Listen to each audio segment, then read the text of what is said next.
This Week in League. Post-COVID 2020 continues to deliver as they find Madeline McCann's killer before the Broncos find a win. The Mana Cancer Civil War enters Golden Point at 1-1 after Tim removes the most malignant cancer from the NRL. James Tedesco smashes Mitchell Pearce's record for punishing dogs. Plus, we look ahead to all the action for round 6 of the 2020 NRL season. All that and more This Week in League.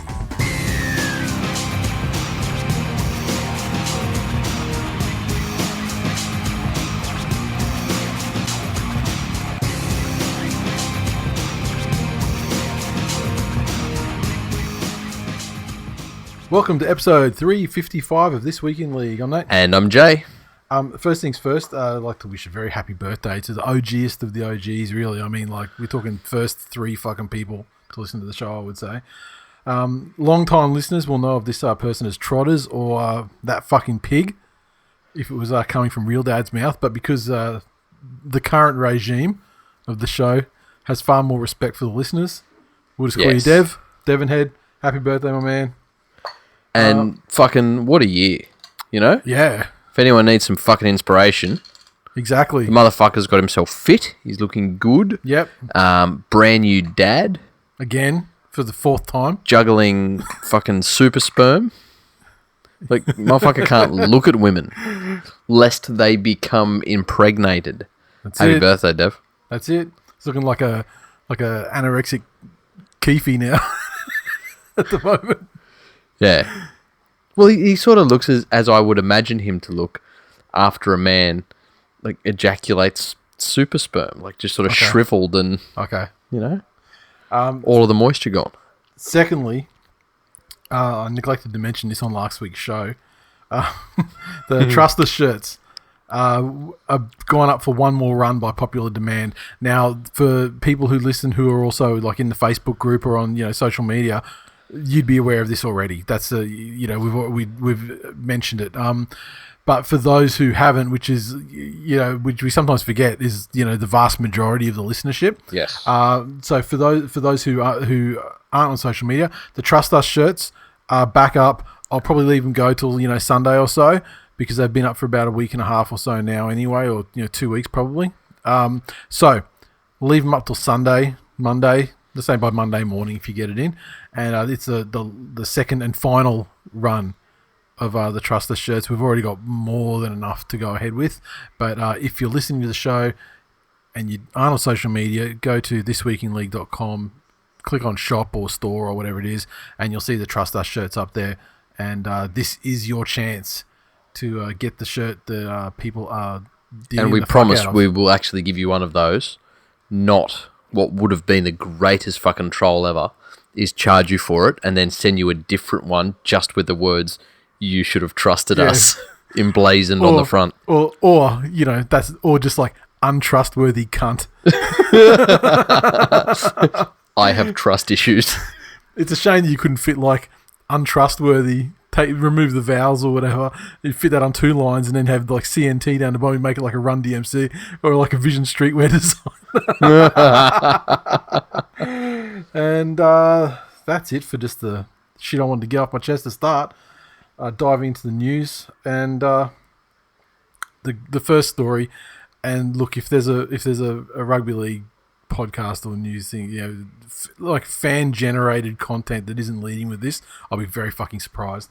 But leading NRL player manager Isaac Moses has had his accreditation cancelled by the NRL following a probe into his activities. Now, he has like 100 players on the books. Yes. Among those, Josh Hodgson, John Bateman, Adam Blair, David Clemmer, Tavita Pangai, and not just Tavita Pangai, but like Seabold and 9 players on the Broncos roster. Oof. He was subject to an NRL investigation into his behaviour in 2017. He was accused of helping Tim Manor, a client of his, into giving evidence that was false and intended to mislead an investigation run by the NRL's integrity unit, which I believe was Parramatta salary cap stuff. So he was told on Tuesday of the decision, which will see him stripped of his right to trade as an NRL manager. Abdo the interim CEO, said, "Player agents have a very influential role in the game and with the players they represent. Where agents fail to adhere to the standards expected of them, we will intervene to take action under the NRL rules. That is what we've done in this case after a thorough investigation by the league's integrity and compliance unit." Mm-hmm. So his Cove agency, one of the biggest stables of NRL talent, also has, as I mentioned, Seabold, also has Adam O'Brien and Israel Folau. And he has the right of appeal, and he's free to work until his appeal. We've had earlier this year when rugby league was shut down thanks to the COVID thing.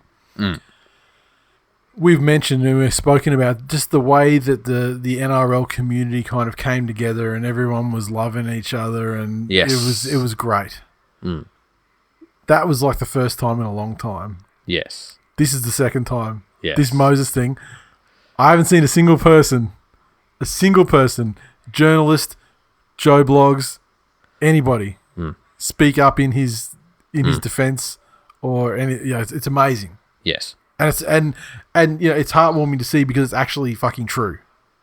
This guy's massive cancer. Yeah. Think of the things that he's had his fingers back in the over like Tedesco back flipping on Canberra. Yep. All the fuckery with Tedesco and Woods and Moses, particularly Moses.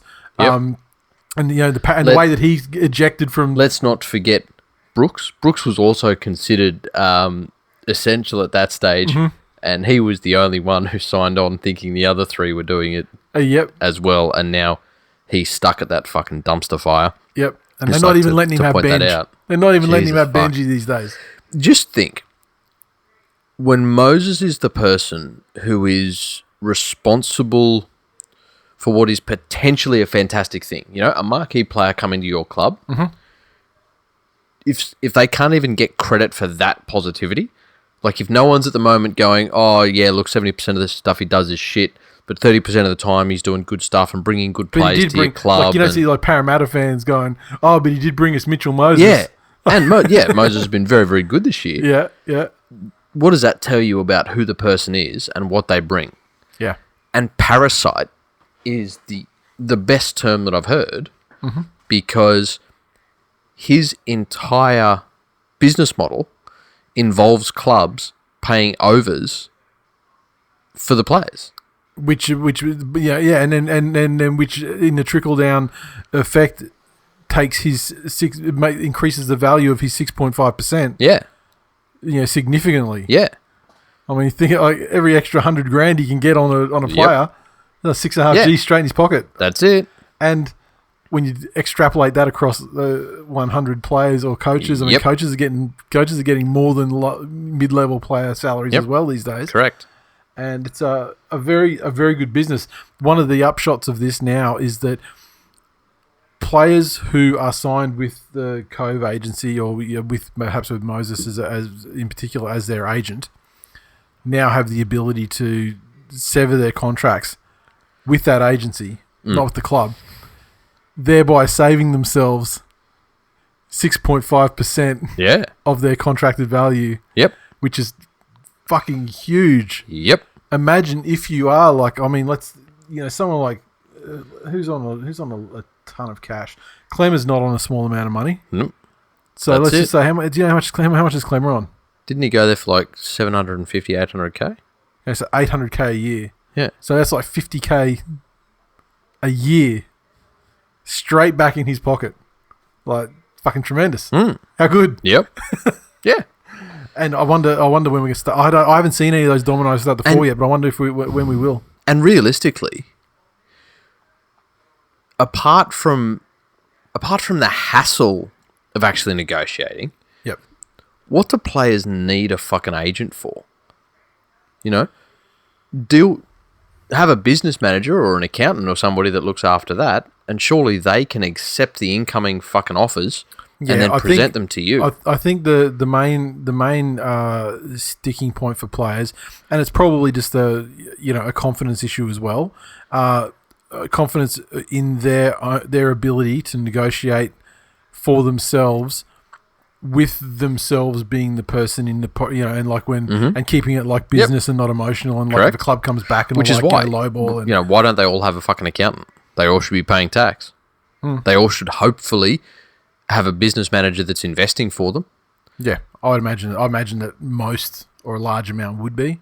They'd all have an accountant, surely. Or at least getting online and just And it will look. And that's the thing, like a tax accountant may not be the best person to be negotiating for you. Well, an accountant. This is the thing that the need for agents is that they are presumably they're paid to be. But then all of a sudden, professional negotiators on your, to negotiate your price up and your benefits or whatever. But then at the end of the day, are they really working for you? Because then you get that situation where, you've got one agent that's got 4 players at one club. But yeah. How do you know he's getting the most for you? Because his thing is to get 6.5% across all of them. What about the control he has of the Broncos? 9 players and a coach. Yeah. That's nuts. Like, he can exercise such an disruption, undue influence, all of that. And I wish he had it at the Broncos. Well, look, you know what? He could sacrifice one player. Can you imagine if he gets one player, burns them at the Broncos, and sends them to the fucking Bulldogs or something, and then uses that with the Broncos to say, fucking, now don't you piss me off or I'll take the rest of them one by one. Yeah. All of a sudden, the sacrificial lambs down there getting fucking passed to the faces from Lachlan Lewis. Yeah. Yep. That's it. Absolute fucking scumbag. So we'll see what happens with the appeal and everything. I don't imagine that he's going to have any great. So what's pinged Tim Manners' guilt now? Why has he spoken up now? Well, the investigation. Yeah, I don't know. Obviously, there's been a falling out. This is how these things always happen. There's been a falling out, or there's been some fucking Hillsong level guilt. Or remember the way that he got fucked over though in the last year, Tim Manor. Yeah. Who knows what stemmed? What sprung forth from that. And so you're saying that maybe Tim was meaning to get the club in trouble, and has inadvertently not necessarily, gotten... but maybe he fell out with Moses because maybe Moses was pushing. Maybe Moses was the one trying to engineer that move to the Tigers. Remember, it could have been anything like that.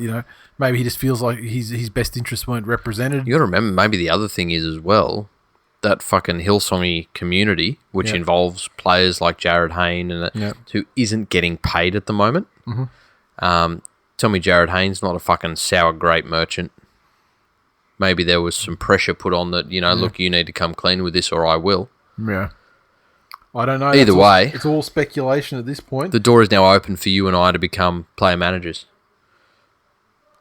Honestly, though, how hard?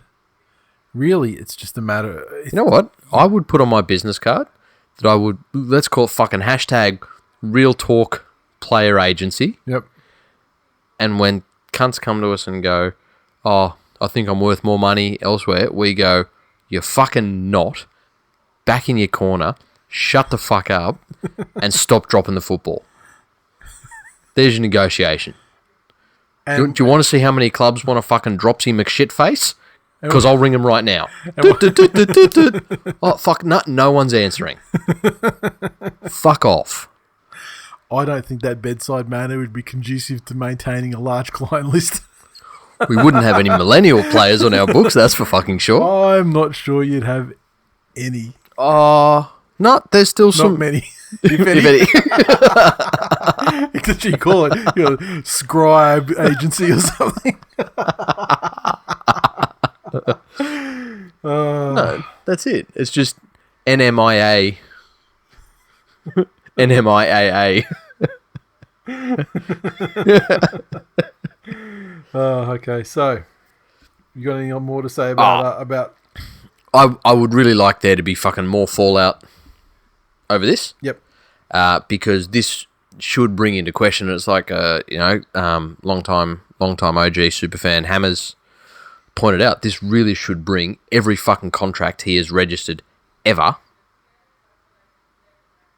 into the spotlight, and there should be a fucking very harsh investigation on what's happened there. But it would be in the NRL's best interest to just have this as one and done, and he's gone and never have anything spoken about. Yeah, like I ever feel again. with the NRL applies a fair bit of scrutiny to contracts, and mostly probably in terms of like compliance with their salary caps they impose and things like that. But I think there's only so much fuckery that can go, that can really go on in that respect. The whole 2 contracts thing. Yeah, well, he had, this is the thing. Moses had he had a 6-month vacation for being part of the Storm shit too. Yeah, that's what I'm saying. So has form on the board. Yep. For trying to explain away dodgy shit. Yep. So worst case scenario, players are complicit. Best case scenario, Moses just has this down to a fucking fine art. Yep. Of how to actually sell it, in that there's nothing wrong with it. Sure. And in either of those examples. Yeah, yeah. And I see with Hammers with his question there, he's saying that he thinks the NRL has gone off half-cocked. But it's now he's gone, and it's obvious why he's gone. Shouldn't every contract he's signed now be null and void, or at the very least audited? I don't think they should be null and void. And I don't think they've gone off half-cocked either. This is a guy that has had history on the board over a decade. And it was not that long ago when they decided that they were going to implement stricter kind of integrity requirements and things like that on player agents. Yeah. And so he's the first victim of that clampdown, basically. Yep. So I don't think it's half cocked or too harsh. I mean, I'm sure they dotted their I's and crossed their T's. Yeah. But so that he couldn't appeal and have it pretty much a guarantee that he'd beat it. Mm-hmm. I'd like to give him more credit than that. But bye Felicia. Yes. Now, correct. I tell you, the other week we were talking about how there was that news article and it's talking about the Dragons and how Mary could right the ship because he had a run coming up that that was against the fucking who was it? It was something Bulldogs, Sharks and Titans. And Sharks and Titans. Right? Yeah. And I thought that was a great burn. Yes. To put the Sharks down there. I'll tell you what, Mary cannot coach, can fucking deliver a sick burn though. 2 weeks ago, Matt Duffy was the ball boy. Last week, he was the best player on the field. He had a dramatic turnaround that put his career back on track, and it's all thanks to a challenge from Coach Paul McGregor. They say challenge, I say sick burn. He's been linked to the Titans after dropping in and out of the squad since 2019, and so McGregor used that rumour as an opportunity to get the best out of him. He said, if the rumour's true, you can go and play 20 games a year for the Titans if you want. Or you can play 20 games here by forcing yourself to get picked every week and play the rest of the season. And that is what apparently sparked him into the form that we joked about the other week that look, the Sharks are down in that Dragons level. Yeah. Now. Yeah, guess what?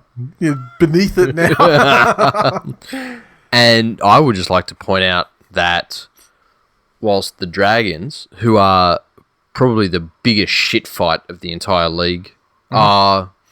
Well, maybe the Bulldogs. I mean the Bulldogs though. I feel like they've got internal. Unity. Yeah, that's it. Like in camaraderie and stuff. They're just a pure lack of talent. I don't think. Well, I think they've got probably a lesser quality of coaching being delivered because some of the things they do are things that they just do like repetitively and they never learn. So. But there is a deficiency of talent there as well. Mm-hmm. But yeah, they don't have like a fractured, allegedly fractured player group with players wanting releases, Frizzle getting out, and this, half the club supporting an alleged vicious rapist. Yes. And the other half thinking that, hey, rape isn't cool. Yes. Yeah. So. But just to put that in perspective. Mm-hmm. The threat of going to the Titans is a threat at the Dragons. Yes. So the pecking order has been updated. At the West Tigers, players are actively seeking releases from contracts to join the Titans. Doing it happily. Yep. And having fanfare from ex-players as to how great they are. Yep. So you're saying that which club is the actual fucking bottom feeders of the league? Yeah, well... There you go. It would it wouldn't be this show if we didn't speak about Kalen Ponga and he signed a $4.5 million extension with the Knights, 4-year deal, and He's also said that he was apparently rejecting approaches from rival NRL clubs, not one of which I've ever seen named. Like Bulldogs, maybe. Like Who else has got? Yeah. Well, it's not even dollars. Just he think who would want him. Bulldogs, maybe. Like I'm sure the Titans might want him. The Cowboys would want him. Yeah, but for different reasons. What? Because they got Val. I mean, Val's great. They would want him more from the perspective of bring the local kid back. Yeah, 100%. That not the fact like, oh my fucking god, we just need every player that comes on the market. We need to have a crack. True. He immediately outlined his intention to win a premiership over the course of the next 5 seasons. It's no secret I want to win a comp in Newcastle. I want to hold the trophy up here. It's a very exciting and proud moment for myself and my family. We're building towards something. I can definitely feel it. Blah, blah, blah, blah, blah. Best of luck. The one thing, if people want me to give credit to this notorious hype machine, one thing I'll give him credit for is signing a pretty fucking good deal, dollars wise, considering the whole COVID thing and the suspicion or there's going to be less money going out to clubs, therefore the salary cap may get reduced, etc., etc. Smart move. It's fucking brilliant business. See now to lock in. If we were his player managers, yep, that's exactly the advice I would have given him. Said, son, you are a fucking hype engine. You're never going to get it better than this. That's it. Yeah. That's it. You have maybe a 2-year window before people start realizing that you ain't done shit. Yeah, you've never won anything. Before they start realizing you're fucking Sean Johnson with fucking with headgear, hiding your ranger under a headgear. Man, sign this deal. Yep. I'll fucking. What was that guy going to do at that fire? To suck dick for water? I will get you water if you know what I mean. You go and suck their dick for that contract. Good on him. Fucking, I concur. Unfortunately, it goes down this line again of clubs paying for potential. And fucking tell me something. Tell me it's time that's worked out. Like all the other big deals. Yep. When did Tom Lalo sign his? A couple of years ago. Post-premiership. Yeah, was it post-premiership or was it like, just before? Oh, I don't know. Might have been post. DCE, when did he sign his big one? Post-premierships. Yeah, it was a fair while after. Exactly, but he had won after something. After he'd won a premiership. Yeah. Yes, correct. Yep. Yeah. Yeah, 2 grand finals at that point, yeah. It's this fucking Ben Hunt thing of... Drop a premiership. Apparently it's always the same thing. Yeah, but over... Oh, look, I guess in this day and age, Callum Ponga is a good fullback, and you need a specialist in that position, in your spine. And clearly he's got talent, but the problem is that his talent isn't equal to not the perception, like the narrative that's being pushed by his supporters, the club, and the general commentary around the game. What I feel that in that situation, at that $1 million a year plus level, you need to be a solo tide changer. Yep. You need to be the Tomalolo that is going to come in, and teams just know. Like when you're back from injury, the first week back, they're like, oh, fuck, he's back. Yep. There's 250 extra run meters for that team. You need to be the James Tedesco. Yep. Who is just going to be far above and beyond everybody else on any other field that weekend in terms of activity and reading the play from that fullback position. Yep. That's what you need to be delivering. Yep. So, again, look, we may be forced to eat our words, and the Knights may build a fucking dynasty around him and do that, and I will happily do so if that happens. I hope we are forced to eat our words. To be honest, I mean, I'm not shitting on the guy. I'm shitting on more the narrative that surrounds the guy. And anything that gives kids a name to scream out when they're playing footy in the backyard is a good thing. Yep. At the moment, it's the name you call when you pass it over the fence. Or you don't pass it and you got 4 mates outside you screaming at you. It's a name they scream. Fucking Ponga! Do you any other articles or news stories through the week that you want to touch on? Our dear friend R.I.P. Giannis sent us the good one about your mate. Oh, yeah, I thought it was going to be a mailbag, but yeah. I wanted to leave that to recaps too, but yeah, I fucking love it. I love it. Yeah. Do something about it. Dead set, fucking penalise, or say obstructions are okay if the person dives, or something like that. I don't know what you would do, but I hope it's fucking intentional. I hope he's doing it on purpose, because you know what? He is. It fucking works. And here's the thing, right? At this point in time, I know that people may be looking forward to a nice little fucking jovial DCE impersonation.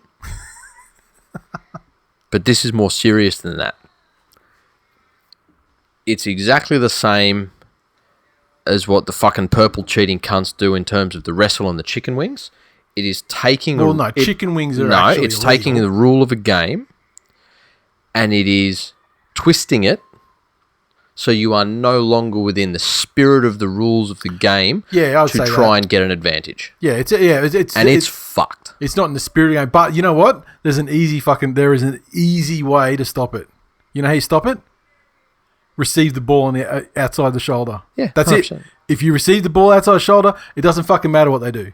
No, even if the ball is received on the outside shoulder, if they have stopped in the line and impeded. But that's the thing. There are these steps that's what I mean. If they don't stop in the line, make sure you receive the ball in the right place, because the thing about the obstruction rule is it's not influenced by diving anymore. It's a black and white decision, and it usually stops where the guy receives the pass 9 times out of 10. So but again, even if the ball's received on the outside shoulder, this goes down to, and I will fucking give that it's the fuckheads in the bunker that think they can read a mind and say that it was or was not a defensive decision. Yeah. But that one of his, it was so fucking blatant. But once again, don't stop in the fucking... If you're a decoy runner, don't stop in the line. Yeah, exactly. Don't stop in the line. Again, Corey Oates didn't really sit in the line. He was moving through it. He wasn't... Cherry had made contact with him. No, because he was already... It was like already past. Yeah. Like well past. Yeah. So if he decided he could have just kept going. Kept jogging. And he would have been fine. I know.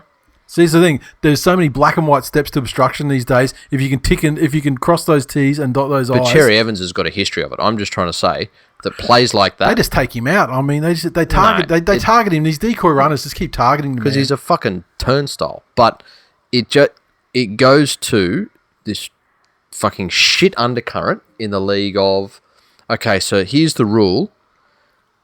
How can we fucking dodgy, but technically still be within the rules? Well, yeah, kind of exactly being I hope that our Lord and Saviour fucking Peter Volandius gets in his private jet. Which is... Do you see that? No, I didn't. What? He wants to buy a fucking private fleet of jets, or one jet, or I don't know how he fucking works this, to stop NRL being reliant on commercial airlines. That seems to be... I mean, considering private jets, when you buy one, you're dealing with the fuel and the maintenance and the crewing and the storage and and all that sort of shit. It seems to me to be a worse deal than paying fucking corporate discounted. But the funniest thing about it is that when Greenberg was there, the NRL was bloated and spending too much money and financially irresponsible. But now Volandis wants to do it. He's getting his dick sucked by all the fucking newspaper journalists. It's because he's already rolled over like 3 weeks ago, whenever it was. Exactly. Yeah. And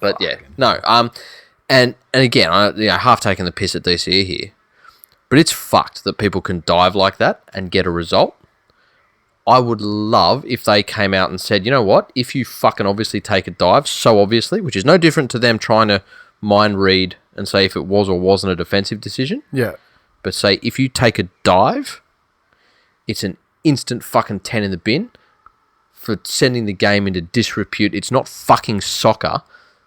Don't be a shit cunt diving fucking cum dumpster. That's my take on that. He didn't actually dive. He actually tackled Oates. There's a difference. He didn't dive. He's tackled him.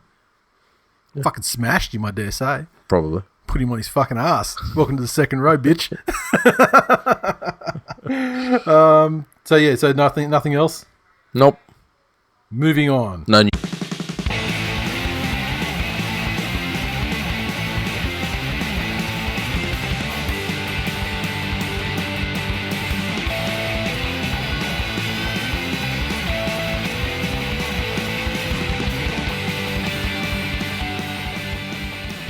Okay, recaps. Now, in light, as I was just saying off the microphone, that in the light of our super long episodes, we're going to try and bring these down a little bit, because we did say at the start of the season that given we were recording on Wednesday nights now, locked in every time, rather than Tuesday night, which has been mostly, for most of the running of the show, been the time we recorded, we're like but people are listening to the episodes the morning of the first game of the following round. So the games have been done to death. So let's move in first. The mighty Manly Seagulls 20 smashed the Brisbane Broncos 18 at Central Coast Stadium in front of a record-breaking crowd post-COVID of 178. Manly's 20 came from tries to Tavita Funa, Daly Cherry Evans and Moses Sully. Garrick, 2 of 3 conversions and a couple of penalty goals. The Broncos 18 tries to Katoni Staggs, Xavier Coates and Darius Boyd. And Osako, 3 of 3 conversions. I'll let you have your say on this one in the interest of time. Can I just say, this was the most singularly unenjoyable fucking game of football I've ever watched in my life. And I've sat through some fucking Northern Eagles bullshit in my time. Some clangers. But this was... And I would like to place the blame squarely at the feet of one individual, Ashley fucking Klein. The one thing that this one referee system has exposed now, and I honestly hadn't noticed it until this game, really. I mean, I noticed like the thing like Perinara refers every single try to the video ref, things like that. But with one referee, a single referee in the middle in control... It basically, they don't have backup of another professional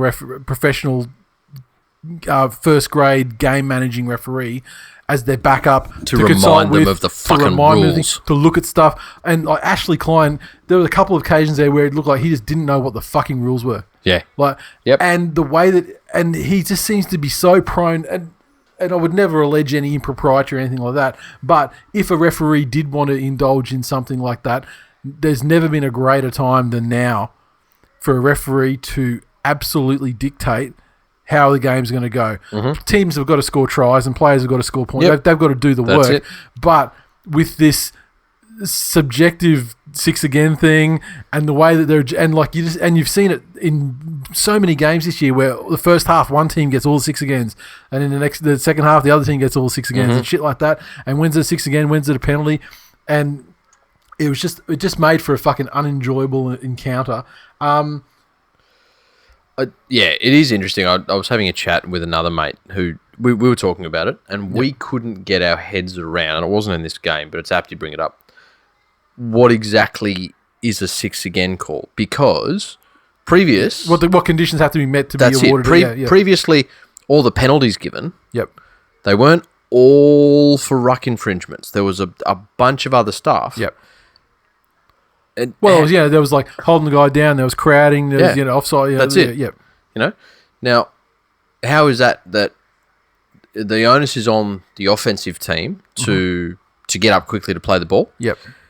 How is it not as simple as, radio, so we're going to have this thing now where the referee is going to scream release. Mm-hmm. And at that stage, all tacklers must put, both arms up in the air. Yep. Release, so just get all hands off. Yep. And then both of you, it's a race to get up to... Player versus defender. That's it. Attack, You might then say, okay, we're going to relax the first marker being completely square.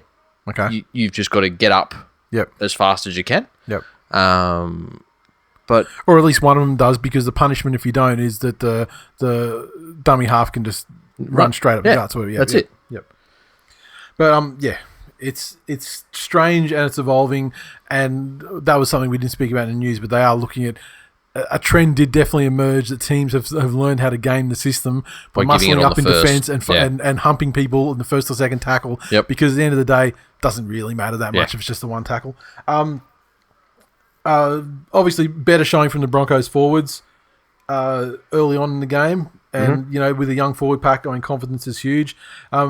I don't know how good a player Xavier Coates is going to be because he can't fucking defend. As he was tested like once or twice, and he was beaten once or twice in defense.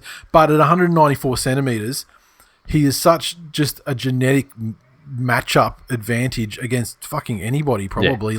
In his position. So if he had could you imagine if he was on the wing for the Roosters? Under the new rules where you can't tackle where you can't tackle a guy, when he's in the air. Yep. So can you imagine Cooper Cronk? Let's say Cooper Cronk putting in fucking kicks a meter out from the try line. Yeah. 3 meters in the air. No cunt in the entire field can reach it except for him. Yeah. You can't tackle him. You got to wait for him to hit the ground before you do anything. If you either jump up and lose the contest by a meter, or you wait for him to hit the ground and he's already over and he scores a try. I mean, 100%. he would become the greatest try scorer in the history of the fucking game. Yes. Unfortunately, he's got Milford and Brodie Croft to kick, and it became. I mean, it was funny because Funa obviously in his long-awaited debut, and he played really well apart from losing a couple of matchups where he just had such a disadvantage due to just the height. Yeah. But once they realised that Brodie Croft was never going to fucking put the ball over the try line. Yeah. And it was always dropping down 10 metres out. So then him and Brad Parker just said, okay, come down, gotcha, boom, knocked it out everyone. And then he was rarely dangerous. He was rarely dangerous from that point on. Unfortunately, I mean, the early danger did yield some turnovers and a try for himself early on, which got the Broncos out to a tremendous 18-0 lead. And now Manly, 2 weeks in a row, they've broken the record for the best comebacks from a fuckload of points down, usually because teams cave and lose that game 36-6 or something like that. But they came out in the second half. Fanua Blake was huge with Tapau getting injured, probably 10 minutes into the game or whatever. That just the first hit up after half time by Fanua Blake was just like, all right, bitches, this is how it's going to be. And then he proceeded to basically run a train, 250-meter train on the Broncos, of which probably 180 meters of those were in the second half alone. And then it was just the Broncos. They came back to the Broncos that we know they are. The inexperience and the uncertainty. Matt Lodge was a massive offender. Just trying fuckery, just trying to slow them. They couldn't hold them in the middle, so they're just trying anything to slow them down, and that obviously begets penalties, which begets more pressure, which begets tries against them, etc., etc. And then it just became a cascading thing of fatigue and mistakes, and It is really interesting. Did you see the penalty count for this game? Second half was quite high in favour of Manly. It was 12-2. Yeah. Yeah, but I think about 7 of that would have been in the second half. Yeah. Or 7, there was 6 or 7 in a row in the second half, if not all in the second half. And that's just a direct result of having Matt Lodge in your team, being exhausted, and either doing lazy shit like not squaring up, or just holding down or trying to knock the ball out or trying to fuck around and trying to do this and that. That's it. Because they were just teetering on the edge and they just couldn't hold on any longer. The ultimate contrast in the use of referee captain challenges with the Broncos challenging shit when they when you're down and you're attacking hard in the last 2 minutes of the game, you want to have that in your pocket so anything that happens, just fucking have a look at it. Who knows, we might get another chance. But they fucking squander it on some dumb shit down the other end of the field, and then you get then the flip side is Manly holding on to theirs to the very end, and the Broncos have one chance left, and so Cherry Evans goes, fuck, I'll challenge that. Give everybody a breather. Tier A1, top tier, elite shithousery that just creeps that small advantage and a couple of more gobfuls of air that the guys need for one last fucking stand, which they got. And the thing is with the Broncos, when they had that early success with Xavier Coates, they kind of just fucking played to that. That was all they had then. They go, well, fuck it. When in doubt, we'll kick over there. And then so you could just see in that last set that they had, they just go, we're going 3 left. And then we're going to try and bunch them left, and then we're going to go. Then we're going to go over to the right. We're going to either kick it or we're going to throw it. In the end, they end up passing it, and fucking second rower Corey Oates ended up there before he got absolutely obliterated. I'm surprised Tommy didn't injure himself in that one, obliterating Oates over the sideline. He didn't have a bad game. Who's that? Oates. No, I think that Oates would have had a much unhappier game if someone like Ciro was there. I think him pulling just in it defence, yeah. just because he would have been lining him up the entire time. Yeah, that's it. And unfortunately, like, you know, makeshift lineups and things like that don't quite do the same job. I mean, Sully, he didn't rate Boyd until the second half, midway through the second half, until he started, you know, getting some real penetration. Well, you were fucking very lucky that you let Darius Boyd score a try. He always scores against us, though. It's just the thing. Maybe it's a contractual arrangement. I don't know. Maybe your fucking club's just shit. But it was good to see at the game. Got the win. You did. At the game, superfan, first lady, former first lady, Claire was there. She said, man, it was so good to be back watching from the stands last night. There were heaps of protocols and they were very strictly monitored. It was pretty strange with no big crowd atmosphere, but when your call echoes around the whole stadium, some pretty funny shit started coming from the stands. We could hear the crunching hits, player chat, and the clown of a ref too. Manly players giving it to Matt Lodge. Excellent work from the Seagull staff to make that happen for the long-standing members. It was good. I mean, it's such an unfair system because there's so many like ticketed members who have, like, you know, that top tier elite, you know, seated, you know, membership. Yep. But it's great that they sort of, you know, do that lottery and the golden ticket thing. And now, I mean, I'm not sure if it's going to happen in New South Wales yet, but I mean, Queensland, I just saw they're opening up Suncorp. It's going to be 2,000 people this time. Yeah, that's it. Unfortunately, it's the Titans and Dragons game, I think, which means Dragons have got a pretty decent following up here. Yeah, but you know, it's been a long. They have got a good. They've got the oldies that have relocated up to the Gold Coast to retire and things like that remember when the pedophile was winning 10 in a row for him. David in the Facebook said, as a neutral, that was tough as fuck. In the first half, the Broncos got the rub of the green. I counted 3 Flegler ruck bullshit plays that went the Broncos' way. At one stage, it was 65-35 possession Broncos. The Stags' milk for 6 in the corner was absolutely filthy. Then in the second half, it was all Manly. 70-30 possession. At one stage, something like 7 straight Manly penalties. Just an absolutely bizarre game to watch. Phil said, glad we aimed up, but stupid mistakes cost us the game. Better than previous weeks when those mistakes cost us a flogging. That's very true. Mr. Joshua on Twitter said, people are complaining about a couple of the decisions at the end. Teams shouldn't waste their challenge and keep it up their sleeve. Everyone echoing pretty much exactly what you said. Sean said, we had plenty of opportunity to score if only we had a highly paid half who could set up some scoring opportunities. To which Kevin said, that's so true. Milf needs a talking to or dropped for a few games.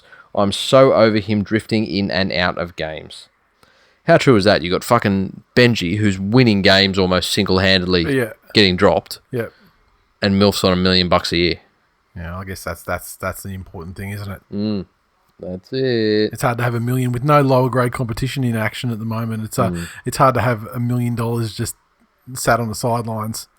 And we'll give the last word on that one to our old mate Toto TV. Said, not sure what hurts more, 59-0 or up 18-0 and blow it to fucking Manly of all teams. You deserve all the very fucking worst things in life.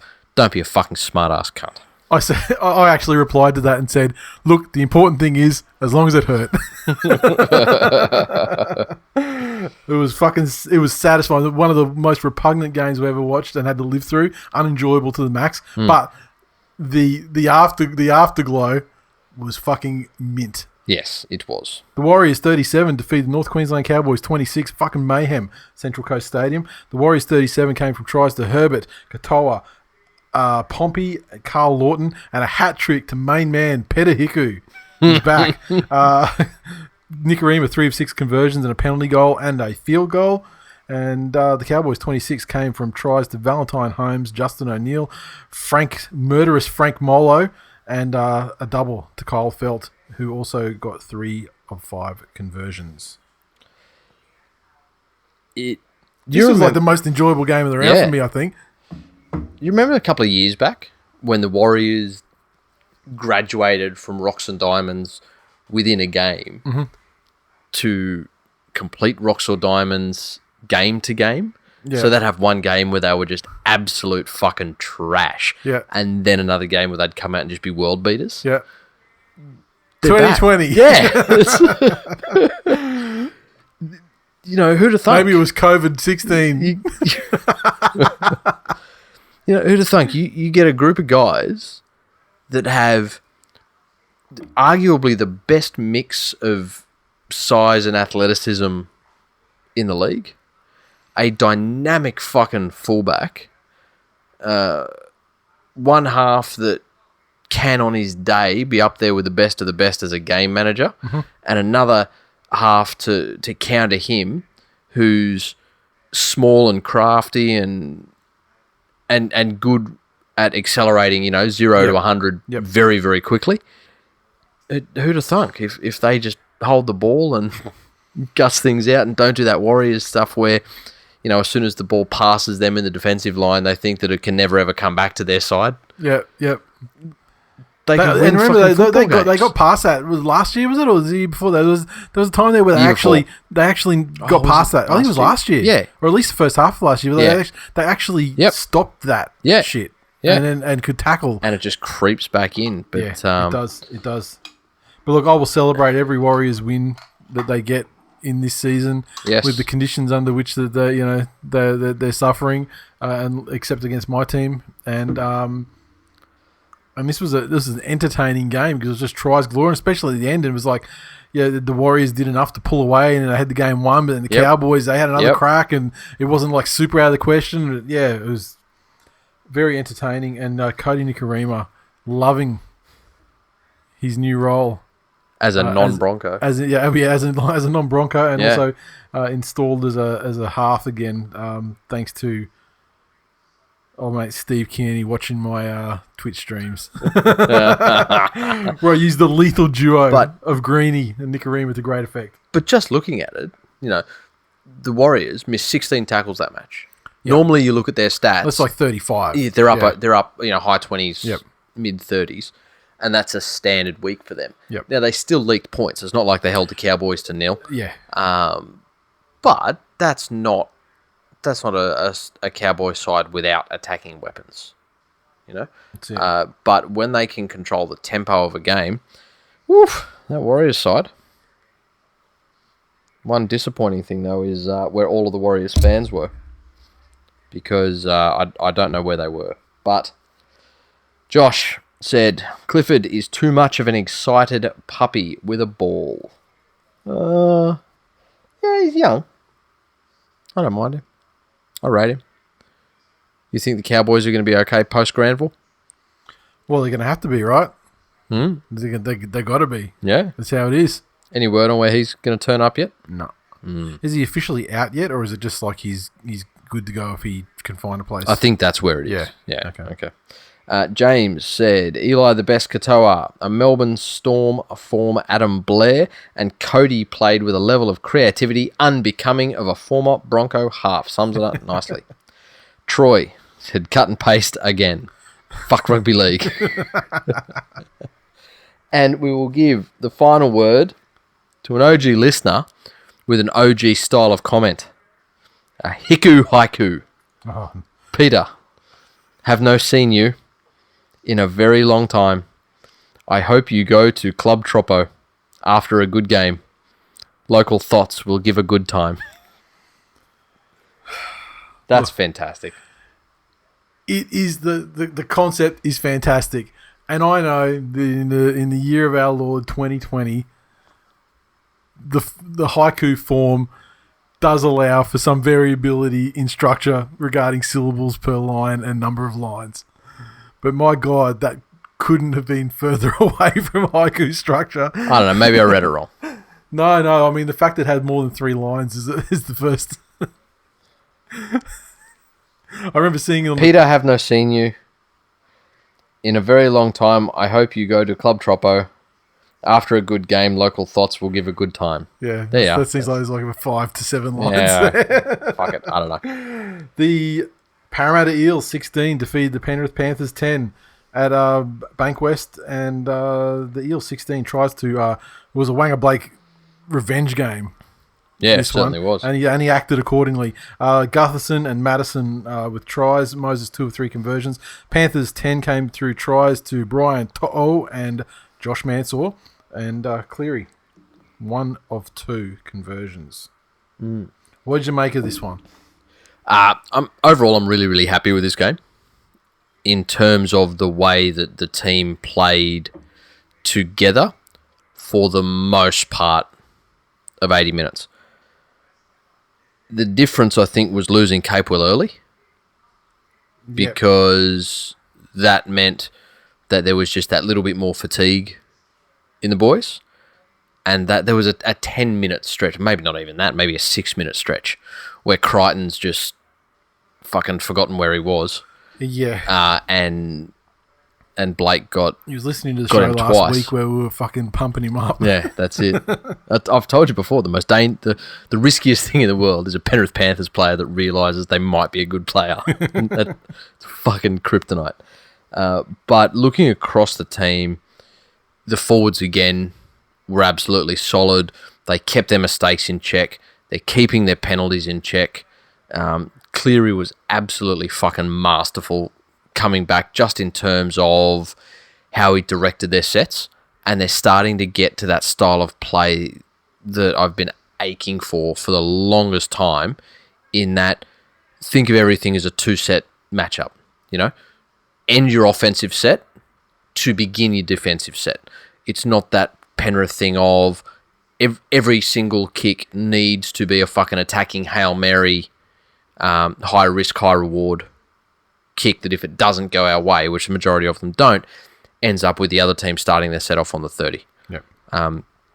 As a game, this was fucking great to watch because both teams just went at each other. The true match of the round, I think. Just hammer and tongs, and it was true end-to-end stuff where each team was starting their set, you know, on or near enough their 20, and was finishing fucking close to the opposition try line. And then it would go back the other way. It was just attacking football at its best. Mansour was good. I really just think that Burton's the answer in the halves to partner Cleary.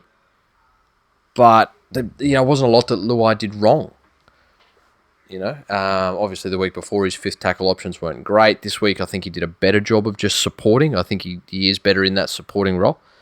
But to Parramatta's credit as well, they just came out and kept doing what they've been doing well all season. They're one of those teams now where previously Parramatta would get out there and the first 20 minutes of a game dictated their fate. Yep. They were fucking brittle emotionally.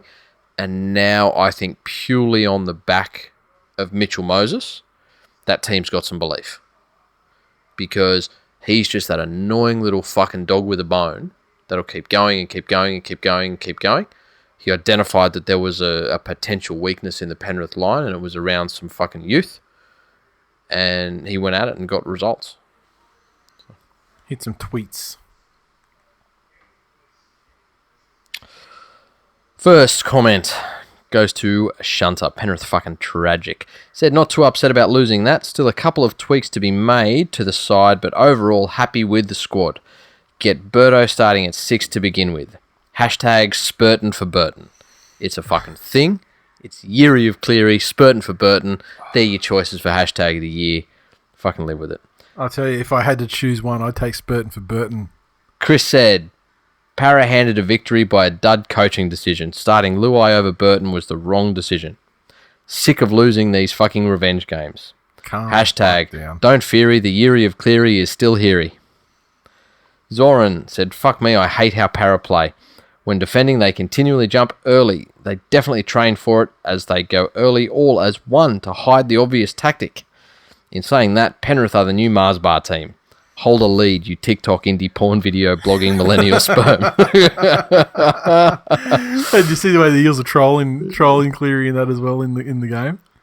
Oh, playing his TikTok dance. Yeah, when he was lined up there, but also the crowd were yelling. Yeah, basically he's got a new nickname. They're calling out TikTok now as his nickname.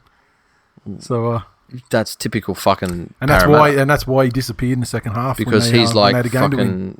Yes, I am, and I'm making more in TikTok than Kalen Ponga's getting for being a hype machine. So I think more the point was Yeary of Cleary. They got in his head with the song. When he heard the song, he just started looking around for thoughts. Well, he missed the conversion. Yeah, true. And then he's just spent the rest of the game thinking about what his next dance was going to be, and instead of what he should have been, trying to create more points to win a fucking football game. James said that game for the Panthers was like a night on the house bourbons. Starts out well, but inevitably leads to some bad decisions and lamenting about what might have been. Hashtag Erie of Cleary. Hashtag 5 Cougars, thanks. Cameron said, hashtag Teary. He says 5 Cougars, thanks. Can you imagine like trying to make that commercial today? Yeah, no, you wouldn't. Yeah. Yeah, because he basically like just he's basically just like he me toos all over her tits. Yeah. That's I mean, the selling point of that ad is massive jugs. Yeah. Yeah. Or you'd have to have like the way they'd get around that is you'd have to bring it back. Yeah, so, you'd have to. So at the beginning of the ad would have to be something. Would have to be something like him just going 5 Cougars, thanks. Yep. Staring at some titties. And then, like, right next to him, there's a girl looking at a male bartender with his fucking cags hanging out of his undies and says, I'll have what he's having. Or, something to that effect. Yeah. So, it's not the same, is it? No. We are not the same, ho. You done with the tweets? Elvie said, is Gutherson the most vanilla cunt in the league? Yes, he is. Yes, he is. Is he more vanilla than Croker? Who has a lower chance of ever playing rep football? Well, I mean, I don't think rep football has anything to do with the level of fucking vanilla bean inside a player. Oh, I'm just saying that Parramatta is a club record label and as a motherfucking crew.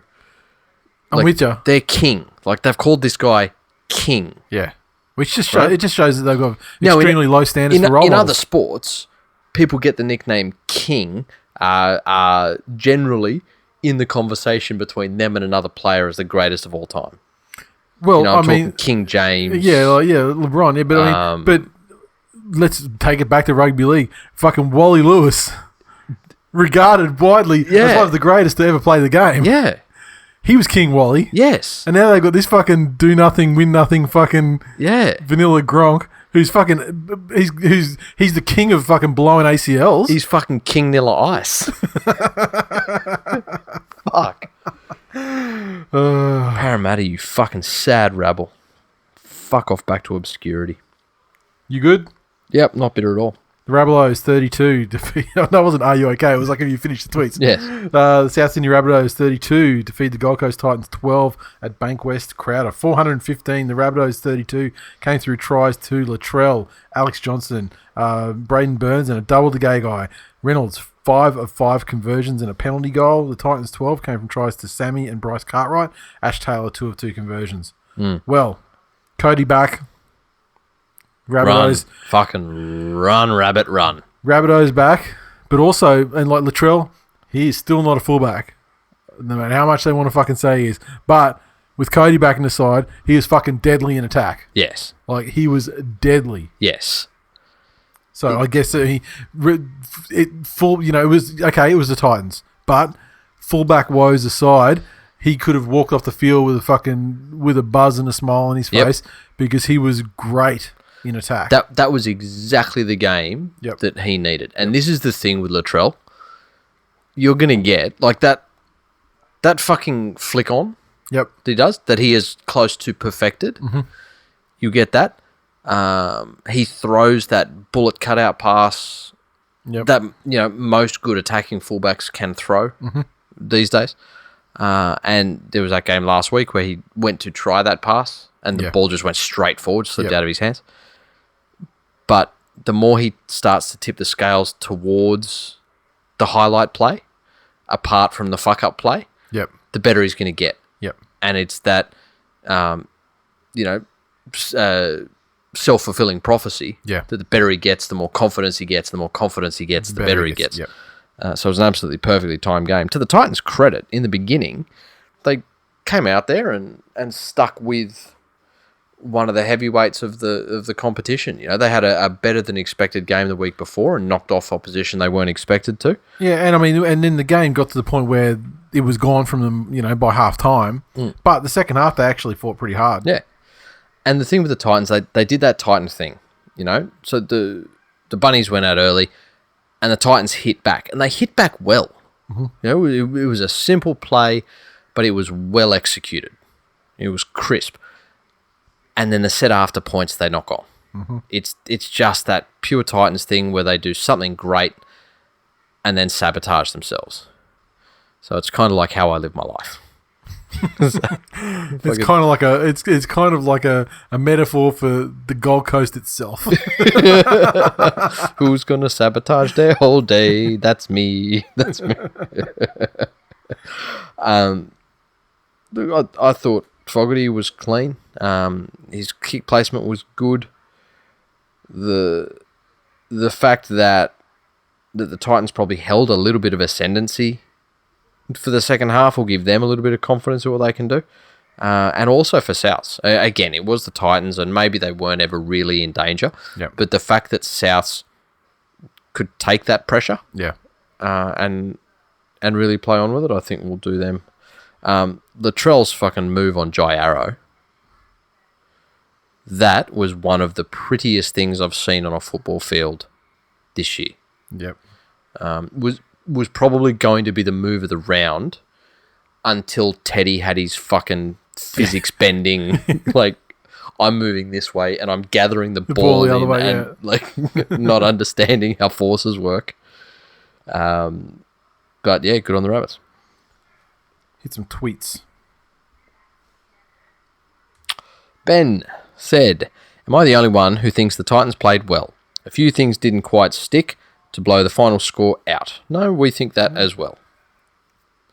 Matt said, apart from Jai Arrow, who else is giving their all week in, week out for the Titans?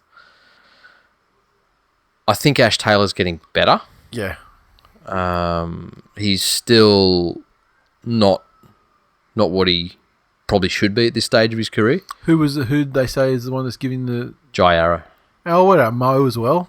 Yeah. He's freaking awesome. Yeah. John said, I actually thought the Titans were going to make a contest of it through the first 15. That theory died quick, though. Latrell looked pretty good, albeit against a lesser opposition. Well summed up. And Hammers said, sure, it wasn't good, but it wasn't terrible either. Whatever, at least we have the bye next week.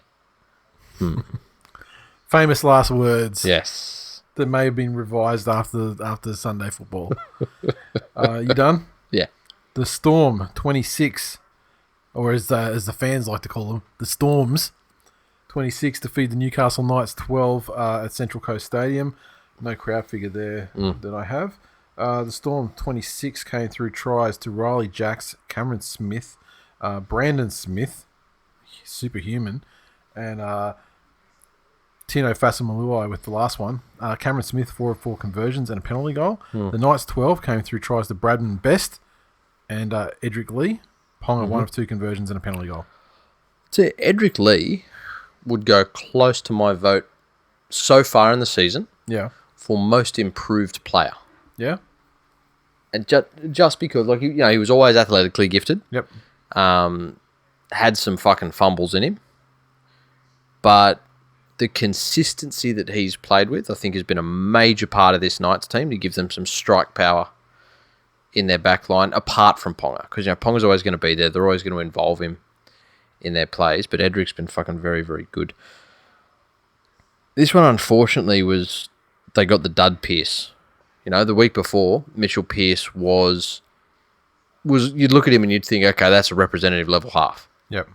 The way that he put them where they needed to be, the way that he, you know, tailored his plays for not only what the defence was doing, but also for what his attack was able to do in those situations. It was very, very good. This week, I don't know whether it was nerves, I don't know whether someone got under his skin, I don't know whether he just got the fucking yips. This was the first game of the resumed season though, where the Knights were like, you know, like the Knights a contender. This is the big, you know, this is their biggest test thus far, and you know all that sort of shit around the game as well. They went down to a fucking Clearyless Penrith. You know, they lost a moral victory. They actually won a moral victory in that game. No, they didn't. And they were Pongaless too in that game too. Yeah, which makes them So better. I mean, so we're talking hype machine versus hype machine, two players that are spoken of a lot but deliver little. Well, exactly, and that's the point. Ponga delivers so little, especially in terms of a pass to 97 unmarked people on his outside, that he is a benefit when he's not there. So, and this comes down to, again, say what you want about the spirit of the game and how he plays it, but Cameron Smith is getting better week on week at these new fucking rules and the new fucking He was looking a little feel bit of the cooked. game. He was looking cooked, like probably the first game back or the second game. First and second. Yeah, he was looking out of it. Yep. Like he just couldn't deal with it. But now I think he's just figured a way to exert his influence. Yes. Different to the old way, but influence nevertheless. And there's been a lot of comments about what he's doing. Did you see the videos of him during the week? He's basically standing where the pocket referee used to stand, and being the pocket referee. Yeah, that's it. Time to see how much balls the fucking NRL's got. Yeah, I mean, they're talking a lot of shit right now about we're going to sin bin people for this and that and the other. We'll see. Yeah, I mean, we will.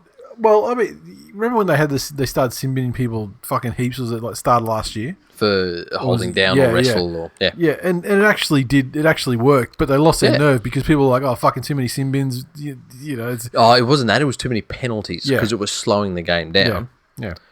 I'd honestly think that what would be great here, a fucking send off, and then the minute they fucking argue, sin bin them. Yep. So just say 10 in the bin. And then the minute they turn around and want to speak and don't walk off, you go, fuck it, that's it, you're gone. That's it, you're gone for the year. Yeah, see ya.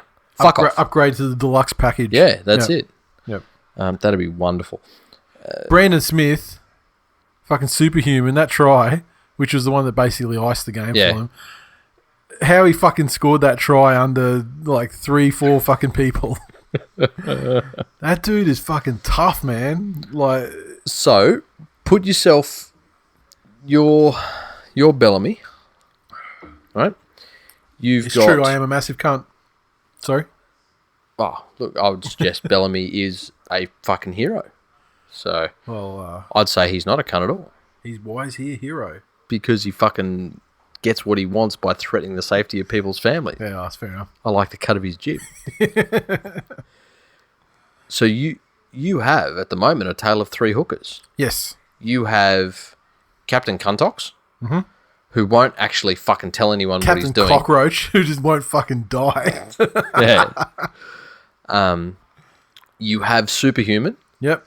Who's fucking diving on metaphorical microwaves every week for you. Whoop, whoop. And then you have your fucking North Korean spy at the dumpster fire Tigers. Yeah, and all he's really learning is how clubs shouldn't be run. Yeah. What do you do? Is Grant your priority for the 9? I think the West Tigers are probably going to be very happy with their long-term purchase of Harry Grant because 3 doesn't go into 1. Cameron Smith, he could. I don't know how long he's going to play for. He could though. He could play for another 3 years easily. I think. I mean, he doesn't seem to have I thought that maybe he was starting to catch him in that first game after the resumption. Yep. But watching this game, he was fine. He was exactly back to his old self again. So I think he could play on. But there comes the point where the club has to be tough and either think about moving him somewhere elsewhere or maybe starting him from the bench or something so that he can guide a young hooker through their formative time, something like that. But 3 doesn't go into 1 though, so it's going to be Smith or Harry Grant are going to not be there because thinking outside the box here. Okay. And it's not a perfect solution. I think a perfect solution would be Smith as a 6 if they had a game managing, controlling Cronk clone. Yeah. That they'd had. Unfortunately, none of the replacements for Cronk that they've had have elevated to even close to the level of game management or just consistency and regularity that the Storm thrive on. Because at the moment, Cameron Smith and then with Brandon coming on relief, there you got 2 guys in the first grade side. Could Harry Grant be if Cameron Smith retired, then it'd be great. You shift Harry in, and then Brandon Smith's still a weapon off the bench. Which that's it, best case scenario. But I'm suggesting that maybe if Jerome doesn't reach some sort of fucking consistency, all of a sudden, he's on the fucking outer. Smith, if he can do one thing, it's manage a fucking game. Like, there'd obviously probably need to be some work on his long kicking game. Yep. But he's adept at those short little kicks out of dummy half. He's adept at the fucking, deep driving kicks for territory. Yep. It leaves Munster free to roam, and then you've got Superhuman and Grant rotating as your hookers. That's the best case scenario, whereby they. Well, that's keep if he all doesn't three. fuck off. Yeah, that's where they keep all three. I mean, I've seen Brandon Smith being quoted that he's been promised the 9 for next season, and if that's the case, then they're probably just like kind of resigned that Grant won't be there. And at the end of the day, I mean, he's the one that left too. Yeah, that's it. So it wasn't Superhuman that left to go and have a stint in another club just because he's so so intent on game time or salty about his mentor. Yeah, like retiring. It's almost like, can you imagine if you were like Alexandria Ambrosio? If you don't know who that is, fucking first of all, go and have a good long hard look at yourself in the mirror. Then Google her. That is. Oh, Jesus Christ. No. What does she do? She looks Thoughts hot. on Instagram? No, she's pre-Instagram. Okay, what's she thought on? Victoria's Secret. Okay, but did she actually do anything other than just like lie in sand? No, she looks hot. That's her. Yeah, okay. That's her talent. All right, and it's a fucking talent. But if you're her, right, Harry Grant going to the Tigers, that would be like her boyfriend saying, "Look, you're great, but I really have this thing where I just need to go to this brothel that exclusively has girls with fucking weeping herpes on their vag, and I need to just lick it." That's him going to the Tigers. So you're right. Do you want that sort of person back around your vag after you've been on their sabbatical? That's it. You don't, and they don't even shower after it. They just sort of like wipe their mouth with a KFC moist towelette, and that's his version of a shower. Yeah, no, Harry. KFC moist. To be fair though, like a KFC moist towelette is probably more hygienic than what the fucking British people do. Hit some tweets.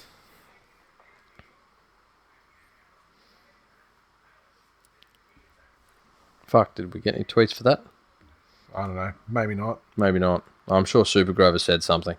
Yep. It was really fucking annoying. Anyway, the Canberra Raiders 14 defeat the West Tigers 6 at Campbelltown Stadium. The Raiders 14 tries to Whiten and Kotrick. Croker 3 of 3 conversions. The West Tigers 6 came through tries to Luke Brooks. And a penalty goal to Moses Mbai. Fucking, again, he's not going to challenge Edric for the most improved player, but fucking Whiten, he's gone up a level. Like, he was great last year, and he was instrumental in Canberra doing their run. I think he's about the same as he was at the end of last year. I just think he's taking a little bit more responsibility game to game. Last year, he definitely played that supporting half role and interjected himself when needed. But this year he seems to be demanding the ball a little bit more often. You remember last year he'd go missing, or not necessarily go missing, but just not be involved. Yeah, for large stretches of the game. The Tigers in defence was very good. The Raiders they still look out of sync. Yeah, in a lot of their attack, but you've still got some fairly big fucking weapons there, like guys like Kotrick and Nickel Klogstad on his day, but the Tigers' defence was very, very good. Their scramble defence especially, I thought was good. And that's one of those things that you'd look for as a fan. Yep. If you're having all of these fucking losses, if you're doing things like losing to the Titans, that effort defence, that scramble defence, that's something you can go, okay, well, fuck, at least we're doing that. At least we're not letting them walk over. There's nothing really that can cure a loss to the Titans, that can cure the feelings you get after a loss to the Titans. Not at all. To the Raiders, though, the concern I had coming out of this one, and again, it wasn't that they played badly at all. Their defence was very, very good as well. Mm-hmm. They are a little bit out of sync in their attack, but it's that they had to wait for the game to present a moment to them to lift. So it was obviously the Packer sin bin, which was a major turning point in the game. West Tigers fans are like, I thought that prick retired. I thought he was medically retired. They go, then it went from I thought he was medically retired when they saw the team sheet to Gee, I wish he was fucking medically retired. Because it wasn't just that as well. I mean, then he came back and gave away another fucking penalty after. That's it. So, Justin Pascoe signed off on that one. Yeah. Enjoy that, Tigers fans. Yep. You've got him forever. You are his forever home. He will be sitting on your fucking scoreboard punching cunts. Yeah, stomping cunts for cigarettes on the scoreboard.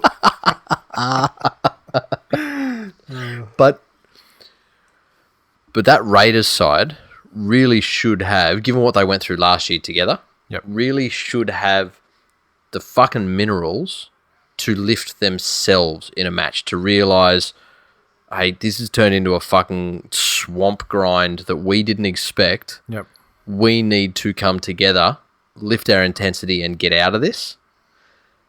And they weren't able to do that on their own. They had to wait for the game to fucking give them something on a platter, which they went, oh, okay, now we're going to lift our intensity. And who knows what the reasons for that are.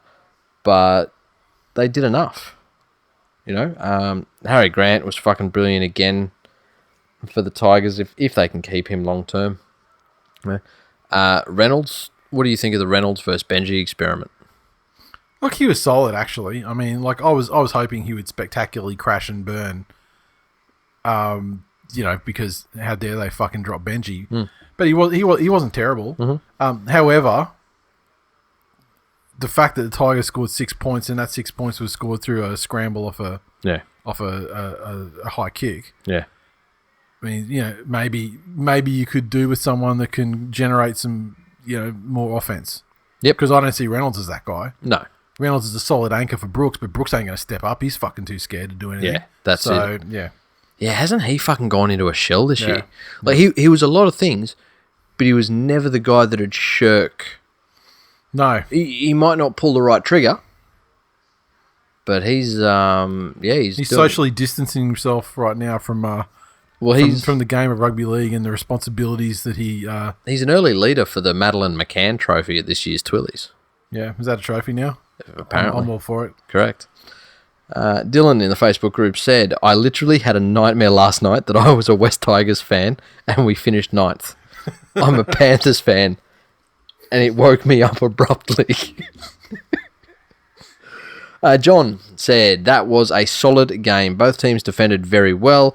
I wasn't expecting it to be such a grind, but credit to the Tigers. They played like Maguire was going to cut them from the team if they didn't show up. The halves were the difference in the end. It's a pretty apt review. Chris said, beating mediocre pussies is really pretty. Tough 4 out of 5 games coming up for the Raiders now. Will be a struggle if they keep these dud first halves up. That is very true. Our old friend Stuart said, I think the most offensive thing about the Tigers is the brief patches showing that they actually do have the potential to match it with the best. Just fucking be permanently useless and stop fucking with our emotions, please. Eddie said, shocked to see Russell Packer being so aggressive. That's not his go. Josh said, BJ trying to strip every tackle. Obviously forgotten he's not a Raider anymore. Josh Reynolds solely responsible for all of Canberra's tackle restarts. Ha ha ha. Sam said, Moses Mbai is mediocrity personified. Yes, he is. And we'll give the final word, lighting a candle again, to Big T. Said, I enjoyed tonight despite the loss. Lots of good signs for both teams. All trolling aside, I don't know where your lots of good signs are. Your scramble defence was good. And I'm all for lighting candles and everything too, but I mean, there is a point where it's just accepting mediocrity and not demanding better. That's it. You know? Like, that's it. Like, your scramble defence was good. Yeah. And your best player might not be there next year. Yeah. Your player's player from last year has just chosen to go to the Gold Coast Titans. Yeah. Instead of trying to work back. Like, how, fucking Madge is dropping cunts left, right, and centre. You'd think opportunities may present themselves. Yeah. So, The St. George Illawarra Dragons 30 defeated the Cronulla Sharks 16 at Campbelltown Stadium. The Dragons 30 came 2 tries to Dufty, Hunt, McInnes, Rabalawa with a double, and Zach Lomax 5 of 5 conversions. Fucking when it happens, it happens. Yeah, certainly the Sharks does, 16 tries to Hiroti, Katoa, and Wade Graham Sean Johnson. My eyes just went blurry. Then I almost said Sharon Johnson. 2 of 3 conversions.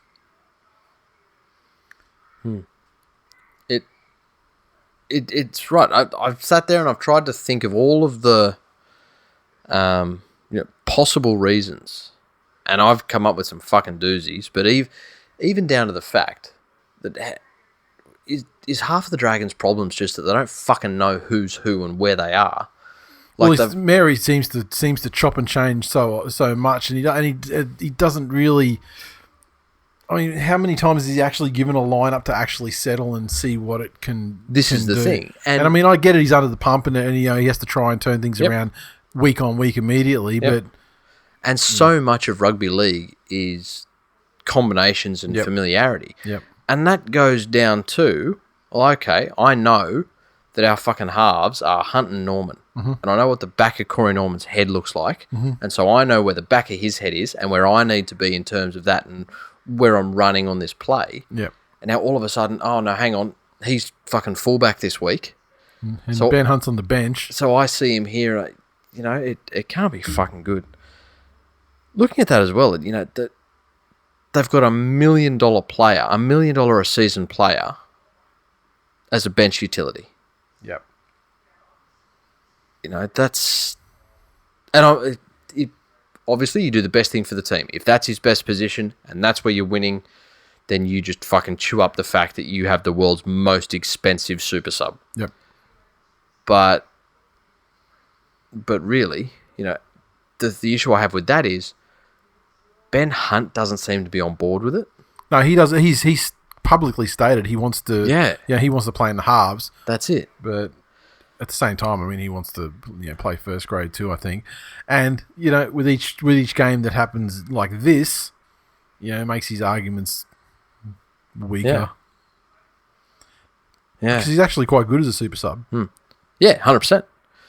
And has that modern hooker, physique, and was, till recently was never a poor defender. Yeah, would always get in and put his body on the line. To the Sharks, they look like they're lacking motivation and direction. They don't have anyone on the field. Or Wade Graham. Yeah. But... And Dugan, of all people. Fuck. Dugan's a fucking leader. Yeah, look, I hear Chad Townsend. I know that I'm not Robinson Crusoe out here on this island here. What a fucking waste of space that dude is. Yeah. If it were my team, I would be fucking furious. Yep. Especially after you haven't got a win all season. You finally crack it for a good win last week. Without him. When Chad's not there. Yeah. And he comes back this week, and then you just revert to be the exact same side that we've seen weeks 1 through fucking 4 or 3 or whatever it was. I didn't think it would be the Sharks just because of, fucking look at them. Like they've got... Yeah. Well, again, we didn't have Cherry fucking being banned for 4 years. Ronaldo wasn't proven to be an absolute fucking lazy cunt in everything but a couple of attacking runs. But I didn't expect the Sharks to be the big losers out of the new play style, and I think they are. Because I think... it's just it's like general player efforts. Like last week, there's no Chad, and Aaron Woods actually played a fucking great game. Didn't he just? He was fucking great. Yeah. And I never thought those words would leave my mouth fucking ever. But you are nothing if not honest. I give credit where it's due. To a fault. I give it. But, then Chad comes back this week. Yeah, talk about a fucking handbrake. Oh. But in saying that, I think they have been the biggest or the slowest to react. Yeah. That old Shark style of football where we will fucking drag you down to the mud and grind you and grind you and grind you. And I don't think that exists anymore, though. It doesn't. Yeah. But they're still trying to play it. Yeah. Yeah. At some stage, why have you bought fucking Sean Johnson? He's born for this fucking... Exactly. When the NRL gods are going, here's this new style we want the game to go in, they're going, oh, cool, Sean Johnson, you're fucking great at this. Yeah. Whatever team you're on, should be winning fucking 10 premierships in a row. But he's not utilised. No. So, it's, and unfortunately, they're now starting to be the recipients of the rumour mill. Yeah. They've got a very inexperienced coach. The only reason I'd say he's still in a job is because there's really no replacement. And they're being linked to they're being linked to Paul coaches. Green, I saw. Yeah. Who aren't even, there was talk that he was on the chopping block. Yeah, but I mean, after the way the Cowboys have performed this year, I wouldn't be necessarily thinking he's the first to be fired. Yeah. Or even in the immediate firing line at all. They've been nothing if not competitive, and they've won some good games as well, and they're going through a stint at the moment without Tamalolo. So, but they've been linked to Eddie Jones, a fucking rugby union coach. Yeah. That's the stupidest fucking thing I've ever heard. And this is the thing. It started on one of the fucking channel, I think it was a Channel 9 or a Fox show, whatever it was, where someone's just said it. Yeah. And now it's a thing. But why did they even say it? I didn't see what it was. Because they're fucking stupid. Yeah. But if there's no major worries at the club, that shit doesn't get traction. So it's going to be a long fucking season for the Sharks, I think. Oh, well, they deserve it. They certainly do. Bronco White. Now, hang on. Have we got a fucking story about how he's named Bronco, but he's not a Broncos fan? Yeah, he's a Dragons fan. I remember when he first hit the Facebook group, there was talk about it. Okay. Said, I will take the belt back a notch and only play In Excess's greatest hits tonight and maybe even just oil up a sneaky snack-sized Mars bar. Eat a bag of red and white dicks, you drug-fucked cunts. Ha ha ha. Matt in the Facebook group said, and with that, the Dragons were resigned to being stuck with Mary as the head coach and Hunt as the hooker for the foreseeable future. Our old friend Ben Dunn said, Rugby League isn't speaking to me, which is good. At least he's moved into straight denial from fucking refs faulting about absolutely everything. Ash said, are we back in footy ISO? What season is this replay from? Mitch said, the Sharks doing the old school ground playground trick of letting the younger brother beat them to help get all the bullies off their back. In these testing times, the real heroes shine through. Hashtag so brave. Yeah. Michael, Sharks showing why they were put in the same conversation as the Bulldogs, Titans and Dragons, but them losing means the Tigers stay ninth. Is that what we've failed to realise? That they never could have won this game? It was impossible. Just the sheer burden. The universe would have... Yeah. Interesting. Troy said, we are duds. No more to say. Giannis said, in 2005, we were 0-4. We then won 16. We then sacked that coach and 5 years later won the most magnificent grand final ever. Hashtag 4D chess, motherfuckers. Oof, I liked you better when you were fucking permabanned. And Special K Online said, our 7 cares more about getting shit haircuts to make the boys laugh and doing talk o' the town pod than performing. Direct correlation between him playing and us losing in 2020. See it? Correct. The Roosters 42 defeated the Doggies 6 at Bankwest. The Roosters 42 came through tries to Flano Jr., Brett Morris, a double to Angus Crichton, and a hat-trick to James Tedesco. 7 of 7 conversions to Kyle Flanagan. And he actually played great too. I mean, I shat on him pretty much week on week. Talk about fucking big dick energy. Yeah. Jesus. And it is obviously much easier for a half to look great. Yeah. When you have a team of fucking world quality athletes all around you. Yep. That are all doing their jobs to perfection. It's funny when you look at the difference in the systems as well, though. I mean, like, look at the Mozzies. Yeah. Now. Yeah. You know, like, Jay Moz is fucking loving life. Oh, exactly. And I think that's one of the benefits of great systems. And you saw it in the Storm. And you're seeing it now in the Roosters. Mm-hmm. If everyone's doing their job, it reduces the job of everybody else. Yep. If you know that the guys inside you or outside you are going to do their job, if you know they're going to call defensive runs early, if you know they're going to be just making decisions within a set parameter, then you have to do less, because the potential outcomes for you to have to deal with are far less. And when there's less for people to think about, they make better fucking decisions. It's not rocket science, but the Roosters have just figured that out absolutely beautiful. They were that crisp and that in sync with each other that it's scary. And the thing is, 42-6 is a very good scoreline, clearly. But this could have been 60 again. Yeah. Easily. Yep. I mean, they really took the foot off. I mean, when they hit about 24, 26, yep, they were beating the clock at that, or they were just about at the clock at that stage. And they really took the foot off. And I mean, the doggies did lift, and they certainly didn't give it to them as easily as they had been up to that point. Correct. But the doggies were doing those Titan things. Yeah.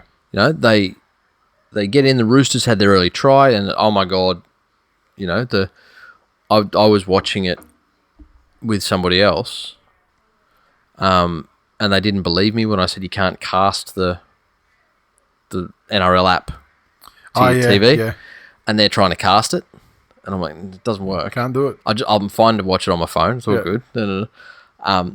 And finally, I've just gone, it won't. I know it won't. They've given me the phone back, and it's 6-0. It was a minute 30 odd missed. I'm like, oh, fucking hell. Really? The Dogs then get an error, to put a little bit of pressure on the Roosters. Lewis drops the ball on tackle 1. Yeah. Just fucking drops the ball. The other thing with the Roosters is they're doing the simple things really, really, really well. And again, it's numbers around the ball. Like Morris's pass for I think it was their second try, it might have been their third, looked fucking brilliant. But if you look at that in replay, there are 4 potential recipients there. Yep. So his pass doesn't have to be brilliant. It has to be in the fucking general area. Yep. And you've got 4 people there that will make it an effective play. Then the fact that Lewis just looks so far out of his depth and unfortunately has no one to guide him. And that's the worst thing. Foran is not the mentor for Lachlan Lewis. No. And out of a dud side, I thought Kieran Foran played his fucking guts out. And it is just the cruel hands of time that he's half a step too slow. There were a couple of times where pre-injury or maybe even uninjured and fit Kieran Foran breaks through and scores or beats one defender and engages another one to open up space. But unfortunately just doesn't have it there. And I don't know how Lachlan Lewis learns game management. Because he's not that kind of player. No, he's not. And I would hope he wouldn't be a mentor to any fucking player, because I mean the way he plays is just a fast track to short fucking career. Yeah, that's it. Numerous injuries. Yeah. But fuck the style of player that I love watching play. Yep. And I'd almost put him in that Benji category of fuck. I'd love to see just some bullshit crafty veteran shit come off for him a couple of times this year, and I'd be happy. Yep. I thought Tupanua was fucking great for the Roosters. There wasn't anybody that wasn't good for them, The Dogs are running some fucking strange shapes. Look, I think the Dogs just absolutely lack attacking potency in every fucking way, shape, and form. They're so predictable because they've only got a couple. They've got a short pass left for Talon Mariner. Yep. And then they've got that thing where they develop an overlap on the right hand side, but don't pass it to the open winger. Yeah. That's pretty much their plays right there. Yeah, you're right. And neither of those garner any points for them. The only thing I'll say here is that if I'm coaching, if I'm preparing for the Roosters, I am doing very little but running traffic at their halves all night. That, to me, seems to be the only potential deficiency, not only, but the major potential deficiency in the Roosters. And that is that both of their halves are smaller guys and one of them's worried about ending his career with a single head knock. Mm-hmm. And so whenever the Dogs made any inroads in attack, it was when they were running straight at the halves. Because the other guys have to work so hard to cover up there that it can potentially stress them if you can get quick play the balls and get in behind. But apart from that, the Roosters are fucking flawless. I hit some tweets. Lexi said, Teddy is so good, I'd let him do what he wanted to me and make Wally watch. Well, that's fine. But what really dictates you as a person is what the lower end of your spectrum is. And we know that it's very, very fucking low. So no one's going to be surprised that you're going to let Teddy go in and fucking have an all-you-can-eat buffet. Mitch in Facebook said, Kyle Flanagan and Josh Morris would be good blokes to have in your team, eh? He's a Sharks fan, for those who don't know. Nathan said, I'm 33, overweight, can't run 100 metres without losing my breath and haven't played football since under 10s. But watching Lachlan Lewis, I think it's not too late to become a first-grade rugby league player. Stephen said, Bet Tolman wishes he tested positive to COVID. Nigel, hashtag the people's team, hashtag battlers of the comp. Ugh. Jesus fucking Christ. Super Grover said, I'm all for close games and edge of the seat stuff, but sometimes I want to revel in asterisk how many. Yeah, I get that. I'm like that too. Jason said, the Roosters are a quality side that have great momentum going. The Dogs tried hard all night, not a lot of luck, but the effort was there in patches. Foran had a really good game. Lewis, not so much. Hashtag not as shit as the Broncos. And the final word on that one goes to our old mate GT351_Johns. Does anyone know someone who can forge a positive COVID-19 result for the Dogs team? At least they can be isolated for a while to stop me having to watch this stuff. Aw. You know, it's dire when he's fucking getting to sad level.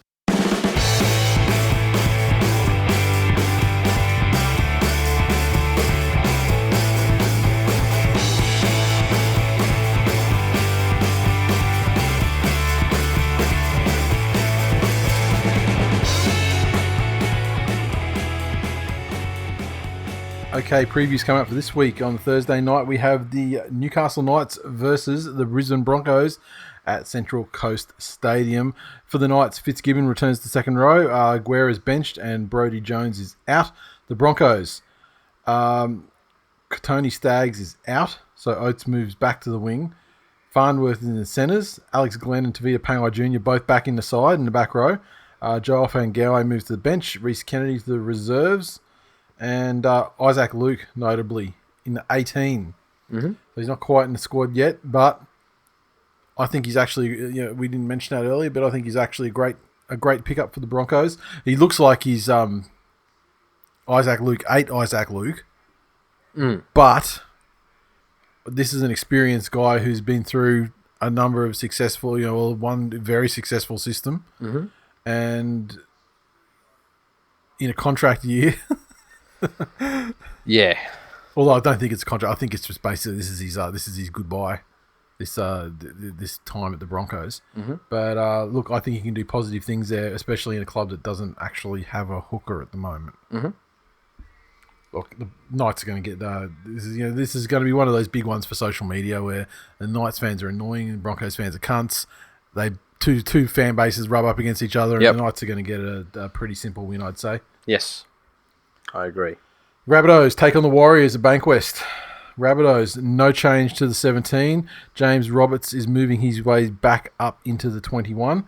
And the Warriors, no changes there. Winning form is good form on both sides, I suppose. It is. This just based on the fact that this Warriors team is going on that great game, shit game, great game, shit game, and I haven't seen them put it together 2 weeks in a row. I liked more of what I saw out of South Sydney last week. So I'm going to tip the Rabbits. Yep. I think the Rabbits are as back as they're going to be. Mm-hmm. And I think they'll demonstrate that this week. Yes. Panthers take on the Storm at Campbelltown. Dylan Edwards is back in fullback. Caleb Aikens goes to the reserves. Liam Martin comes in for Kurt Capewell, who's injured for ages, isn't he? Is he season or is this like a long time? Yeah. Billy Burns on interchange. And Naden returning to the reserves list. The Storm, Brandon Smith on the bench, Christian Welch at prop, and that's it. And those guys, they swapped on game day last time anyway, so that may happen again. Yeah, they did. It's a fucking weird team list for the Panthers. Again, seems to be the general consensus out there that Burton should be starting. Yes.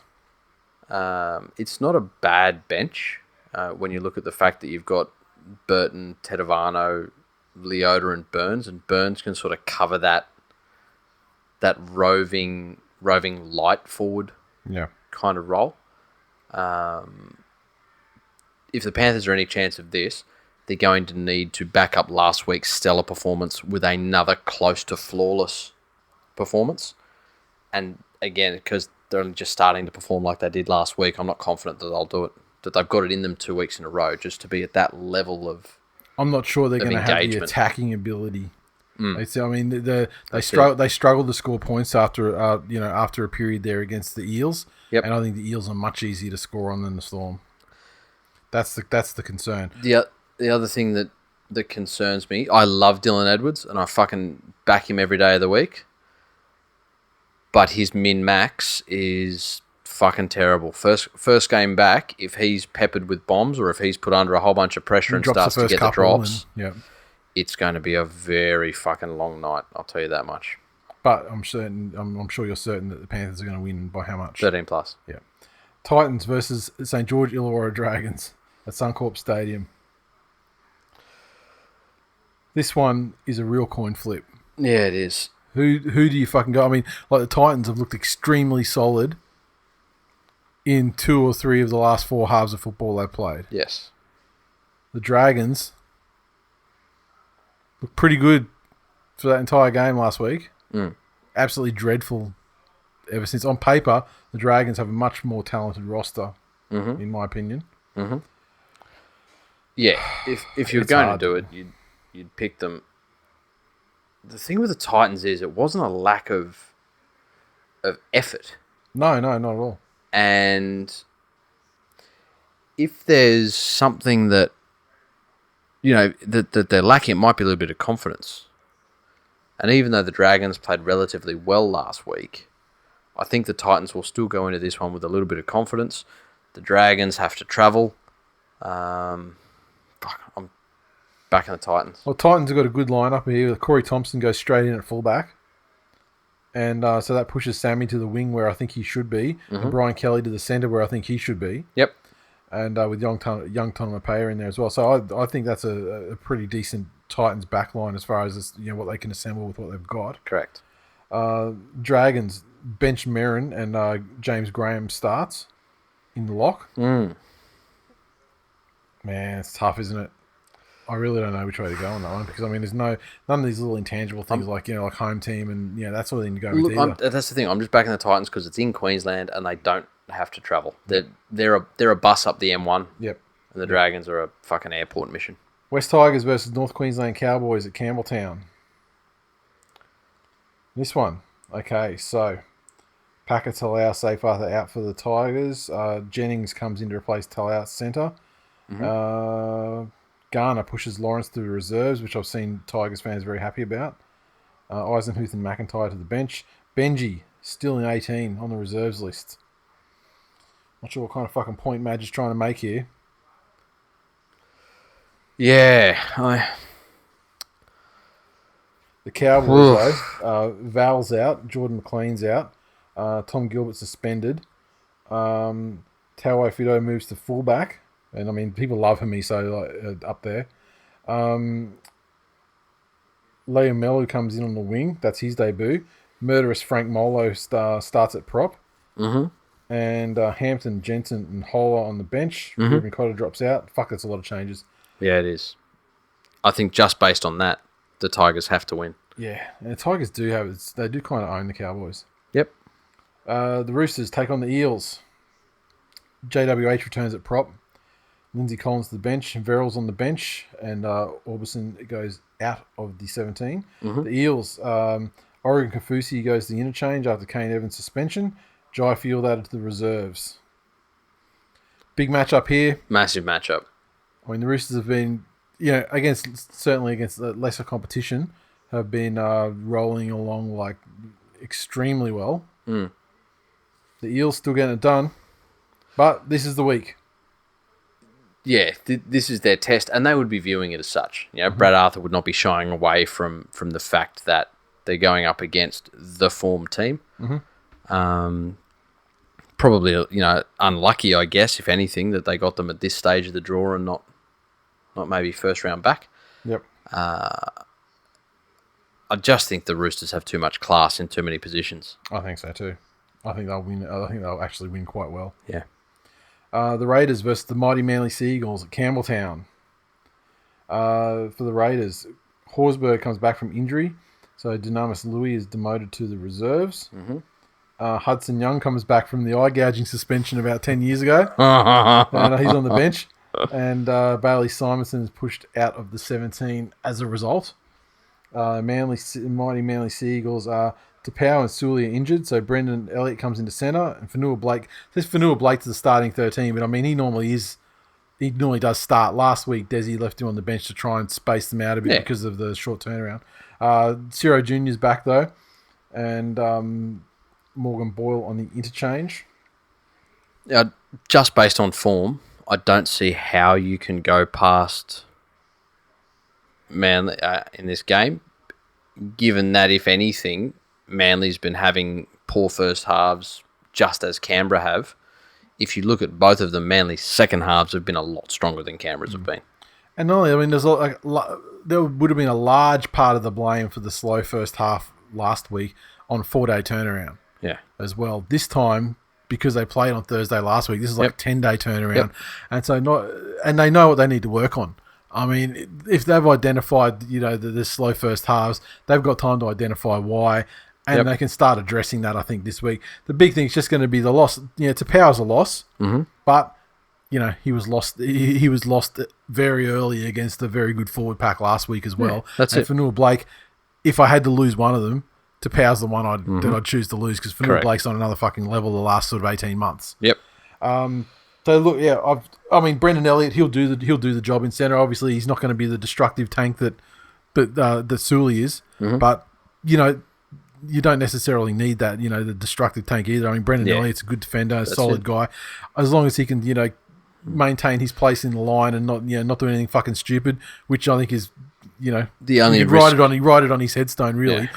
Guy that comes in and a solid replacement and doesn't do anything fucking stupid. The only risk to Manly is every week you go off full 80 minutes without effort-faced fucking biscuiting himself for 8 matches.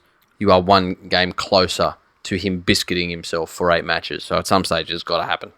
Look, and as we've established, we're not playing on Brookie at all this year so far. So he's good. Yeah, well, just like the Sharks lost to keep the Tigers in 9th. Yep. Magical divots may appear at fucking Campbelltown, just possibly. So he biscuits himself. I mean, he's a fucking paddock out there. Yeah. And finally, the Sharks take on the Bulldogs at Bankwest. The Sharks have Jack Williams returning to lock, which will delight the fan base. Rudolph benched. Talakai and Hunt replace Connor Tracy and Scott Sorensen on the interchange.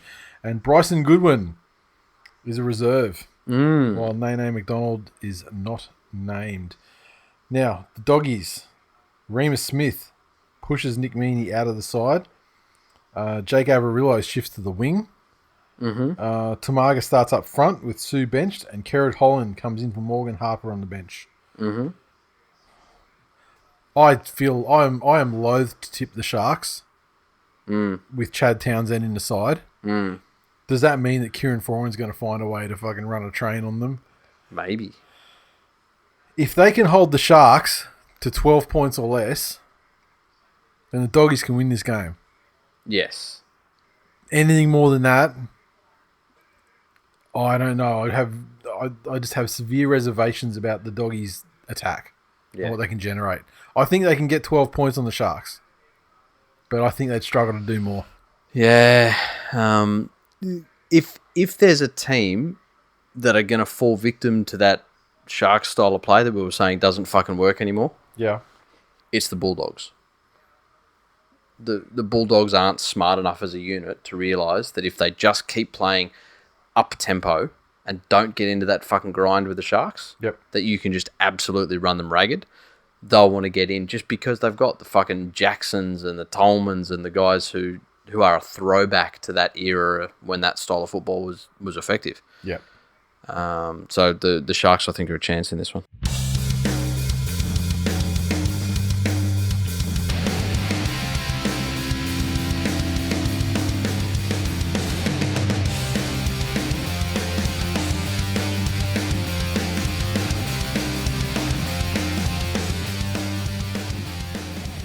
Okay, hitting the mailbag this week. On the Facebook side of things, Hamish said, would you keep Cuntock Smith for one more year at the risk of losing Harry? Please stay at the Tigers for fuck's sake, Grant. And what would Grant's worth be? Asked and answered, sir. I didn't even realise that we were going to have that conversation that we did when we did. There you go. But there you go. You got it early. Chris said, thoughts on cowards who block people in a private Facebook group. Not cool. That's my thoughts. I'll leave you fucking bitching to yourselves. Don't fucking involve me in it. Michael said, I'm happy to hear your thoughts on Isaac Moses being deregistered. Personally, I think it's great for the game and maybe the start of players and their agents doing the dirty on their clubs. Agreed. Yes. And also asked and answered, sir. Josh said, end of the season, who's a better fullback, Latrell or Ponga? End of the season? Yeah, still probably Ponga, I think. If Latrell lost like 10 kilos and got himself down, yeah. Look, you got to take it with a grain of salt as well. But yeah, just like you put him as an individual and make him have a fucking running race. Yeah. Ponga probably all day. Yeah. But just because the players around him, when you're running off Cody Walker, yeah, it's a different story. Technically, Kalen's also probably better in terms of a defensive fullback. Yeah. I think positionally, take so attack out of it. On the defensive side of the ball, I think Ponga's better by far. Yep. Attacking wise, Ponga obviously has It's a closer contest. Yeah. So this year, Ponga, ask that question with the end of next season as the caveat, and it might be a very different answer. Yep. Kevin says, how long do you think this 6 again will last? And if it does, how will it affect the size of some of the players in the league? As it is, there's quite a few big boys who could lose a few kilos for fitness. I think that's exactly what will happen. Yep. I mean, I don't think they're going to discontinue it. It seems to be a permanent addition to the game. Yep. And all of the early response on it has been positive. So I don't see it changing really. And so it'll stay. And I mean, the big guys are going to have to lose weight. I mean, like you couldn't see like a George Rose surviving in this game. With these rules. Yep. Nathan said, are you seeing teams exploit the 6 again rule? I'm noticing the penalty for infringing on the first tackle is basically only one extra tackle, but they can defensively dominate the set by doing so. Teams are happy to take an extra tackle to infringe early. Punishment completely different from infringing on the fourth tackle, for instance. Yeah, that we've seen it. They're threatening that they're going to. Look, it's one of those things. Teams started giving away fucking penalties in the 10-metre zone relentlessly and offering up the 2 points instead of the 6, and then they clamped down on that and said, we're going to start shin binning you. And then they stopped shin binning people, so they went back to even penalties. Correct. It's this shitty cultural thing with how much can I get away with. And so unless they do something to stamp it out, it'll keep happening. Michael finally said, who is the team that you enjoy when your team beats them the most? Well, look, there are a lot of arguments for a lot of teams. Yes. There are teams that I am indifferent to beating. Those teams would be the Titans, Cowboys, Panthers. Yep. You don't beat us very often. Dylan Walker's our fucking bitch. I mean, he did lead us to like a 28-0 win or something. Let's look at the ladder. Hang on a minute. Let me just see. I don't have the ladder in front of me. Let's see the teams. Broncos, fucking love it. Yep. Knights, strangely, indifferent. Yeah. But then until recently, and their fans are very chirpy on Twitter, and so now it's got more nutritional value. Rabbitohs, I don't particularly care. Warriors don't care. Panthers. Storm, fucking love to beat the Storm anytime. Titans, Dragons, don't care. West Tigers, well, because of the real dad, so yeah, fucking love it. Yep. Cowboys, don't really care. Roosters, don't really care. Eels, strangely, I think Sydney-based Manly fans would be much more in touch with that rivalry. It's never anything I've had to deal with. Sydney-based multi-generational Manly fans. Yeah, I've never really had to confront that rivalry head on. Raiders recently, over the last year or something, or the last 3 years, they've been very fucking spiteful close games. Yeah, with like a lot of shithousery and like poor sportsmanship from players and shit that I just love when they get the win. And Raiders are very satisfying lately. And Sharks, there was a time, but now it's just, we've beaten it every time, so it's kind of lost its luster. And Bulldogs, when Desi was the coach, fucking loved it. It was a big deal, and I loved it. Now, they're fucking there. Yep. They're no threat to nobody. Yeah, I concur. There are teams. It's just that I care less. Who is Panthers' most hated team though? Because you don't really think of like big ass rivalries with Penrith. The Battle of the West has always been Parramatta.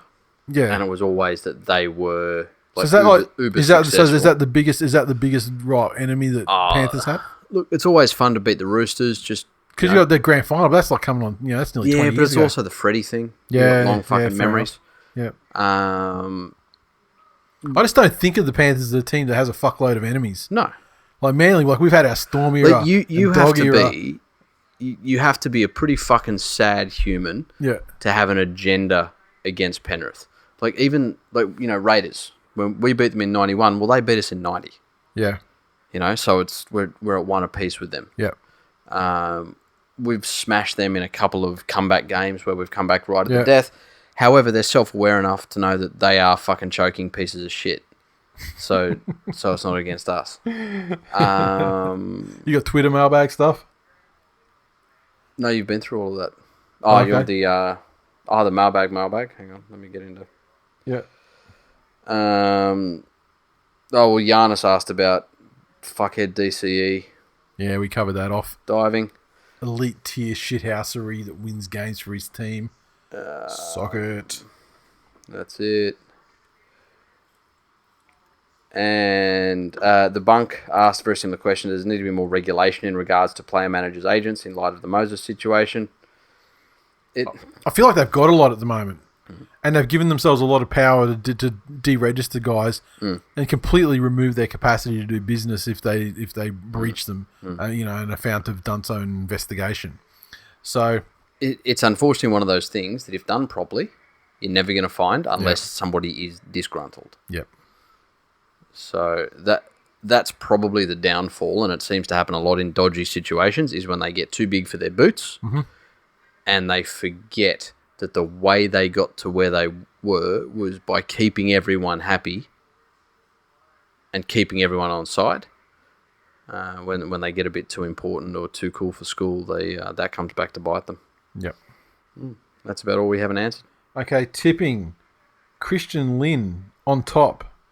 Alone on 31. Oof. And then we've got a logjam on 30 points going all the way down from 2nd to 9th with Mayan Rattus and JBB, 6 again, yeah, nah. Danny Ward, One-Eyed Tiger, Tips out for the boys, Cowboy, and On a Blood Buzz, perennial up there. And there's our top 10. So very congested at the moment. And that's it. That is full time for episode 355. Thanks again for listening, everyone. As always, you can interact with us on Twitter. So follow at TWI League. Our Facebook community lives at #TwilNation. So the link there is facebook.com/groups/TwilNation. Would urge you all to jump in there if you're on the Facebook. Our page is also facebook.com/thisweekinleague. That's your first stop.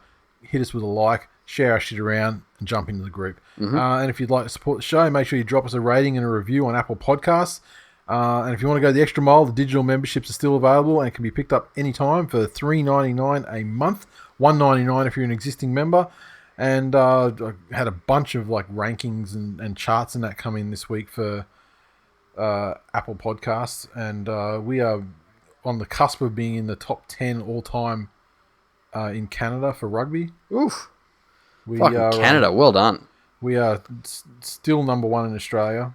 Not all time, but well, actually all time as well as just now. Weekly. Yeah, and Can I just say that again? And I've shouted this out before, but a fucking shout out to the nation because we don't advertise. Nope. We don't do any marketing. Nope. We don't do any third party shit.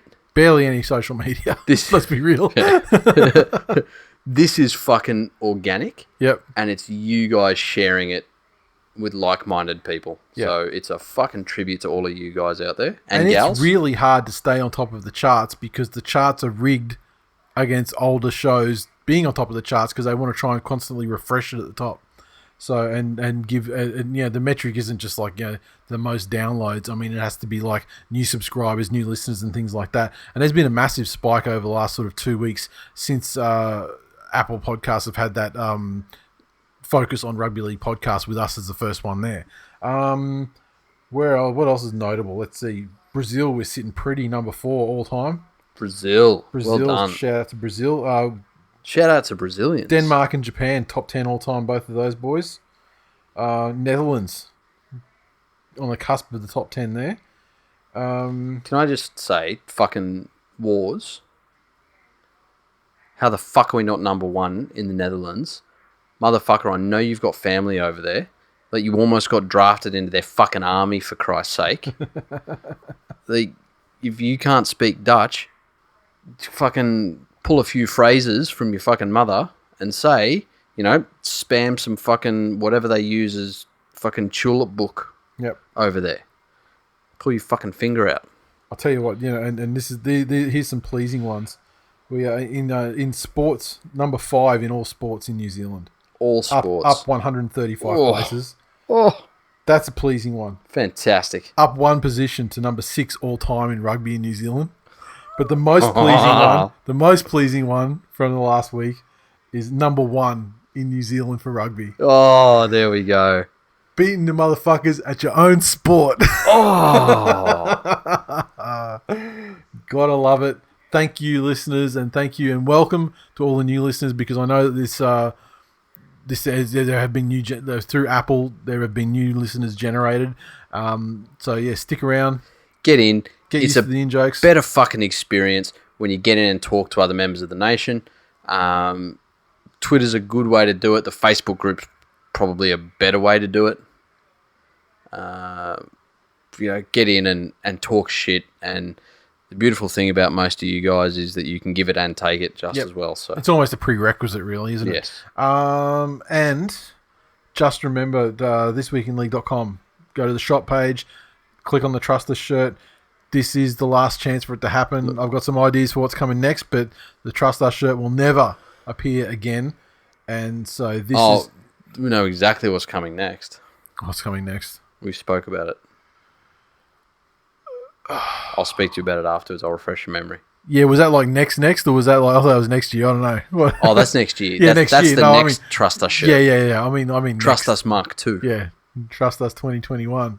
But yeah, this is it. I'm gonna probably put the order through on Monday morning, so you've got till like Monday lunchtime sort of thing. Get them in by then. It'll take me time to compile the numbers and everything and get it all set up for the supplier. To new listeners, the Trust Us shirt, because if we've just launched, true. Right?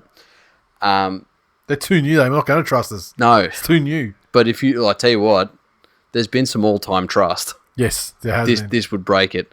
But it's a shirt to the community. It is the most hilarious thing that's ever been put on an article of clothing. However, it is benign enough that it won't get you arrested or kicked out. It's not offensive to anyone. You kind of have to explain it to someone. And we'd recommend you don't explain it. Who is uninitiated. Yes. So that they will be for sale. We're not going to tell you what's on it. You must trust us. Yes. But others trusted us, and they're happy they trusted us. Super. Yeah. We haven't had any bad vibes. No. So that's great. And that's it for this week. See you next week. See you next week. Later.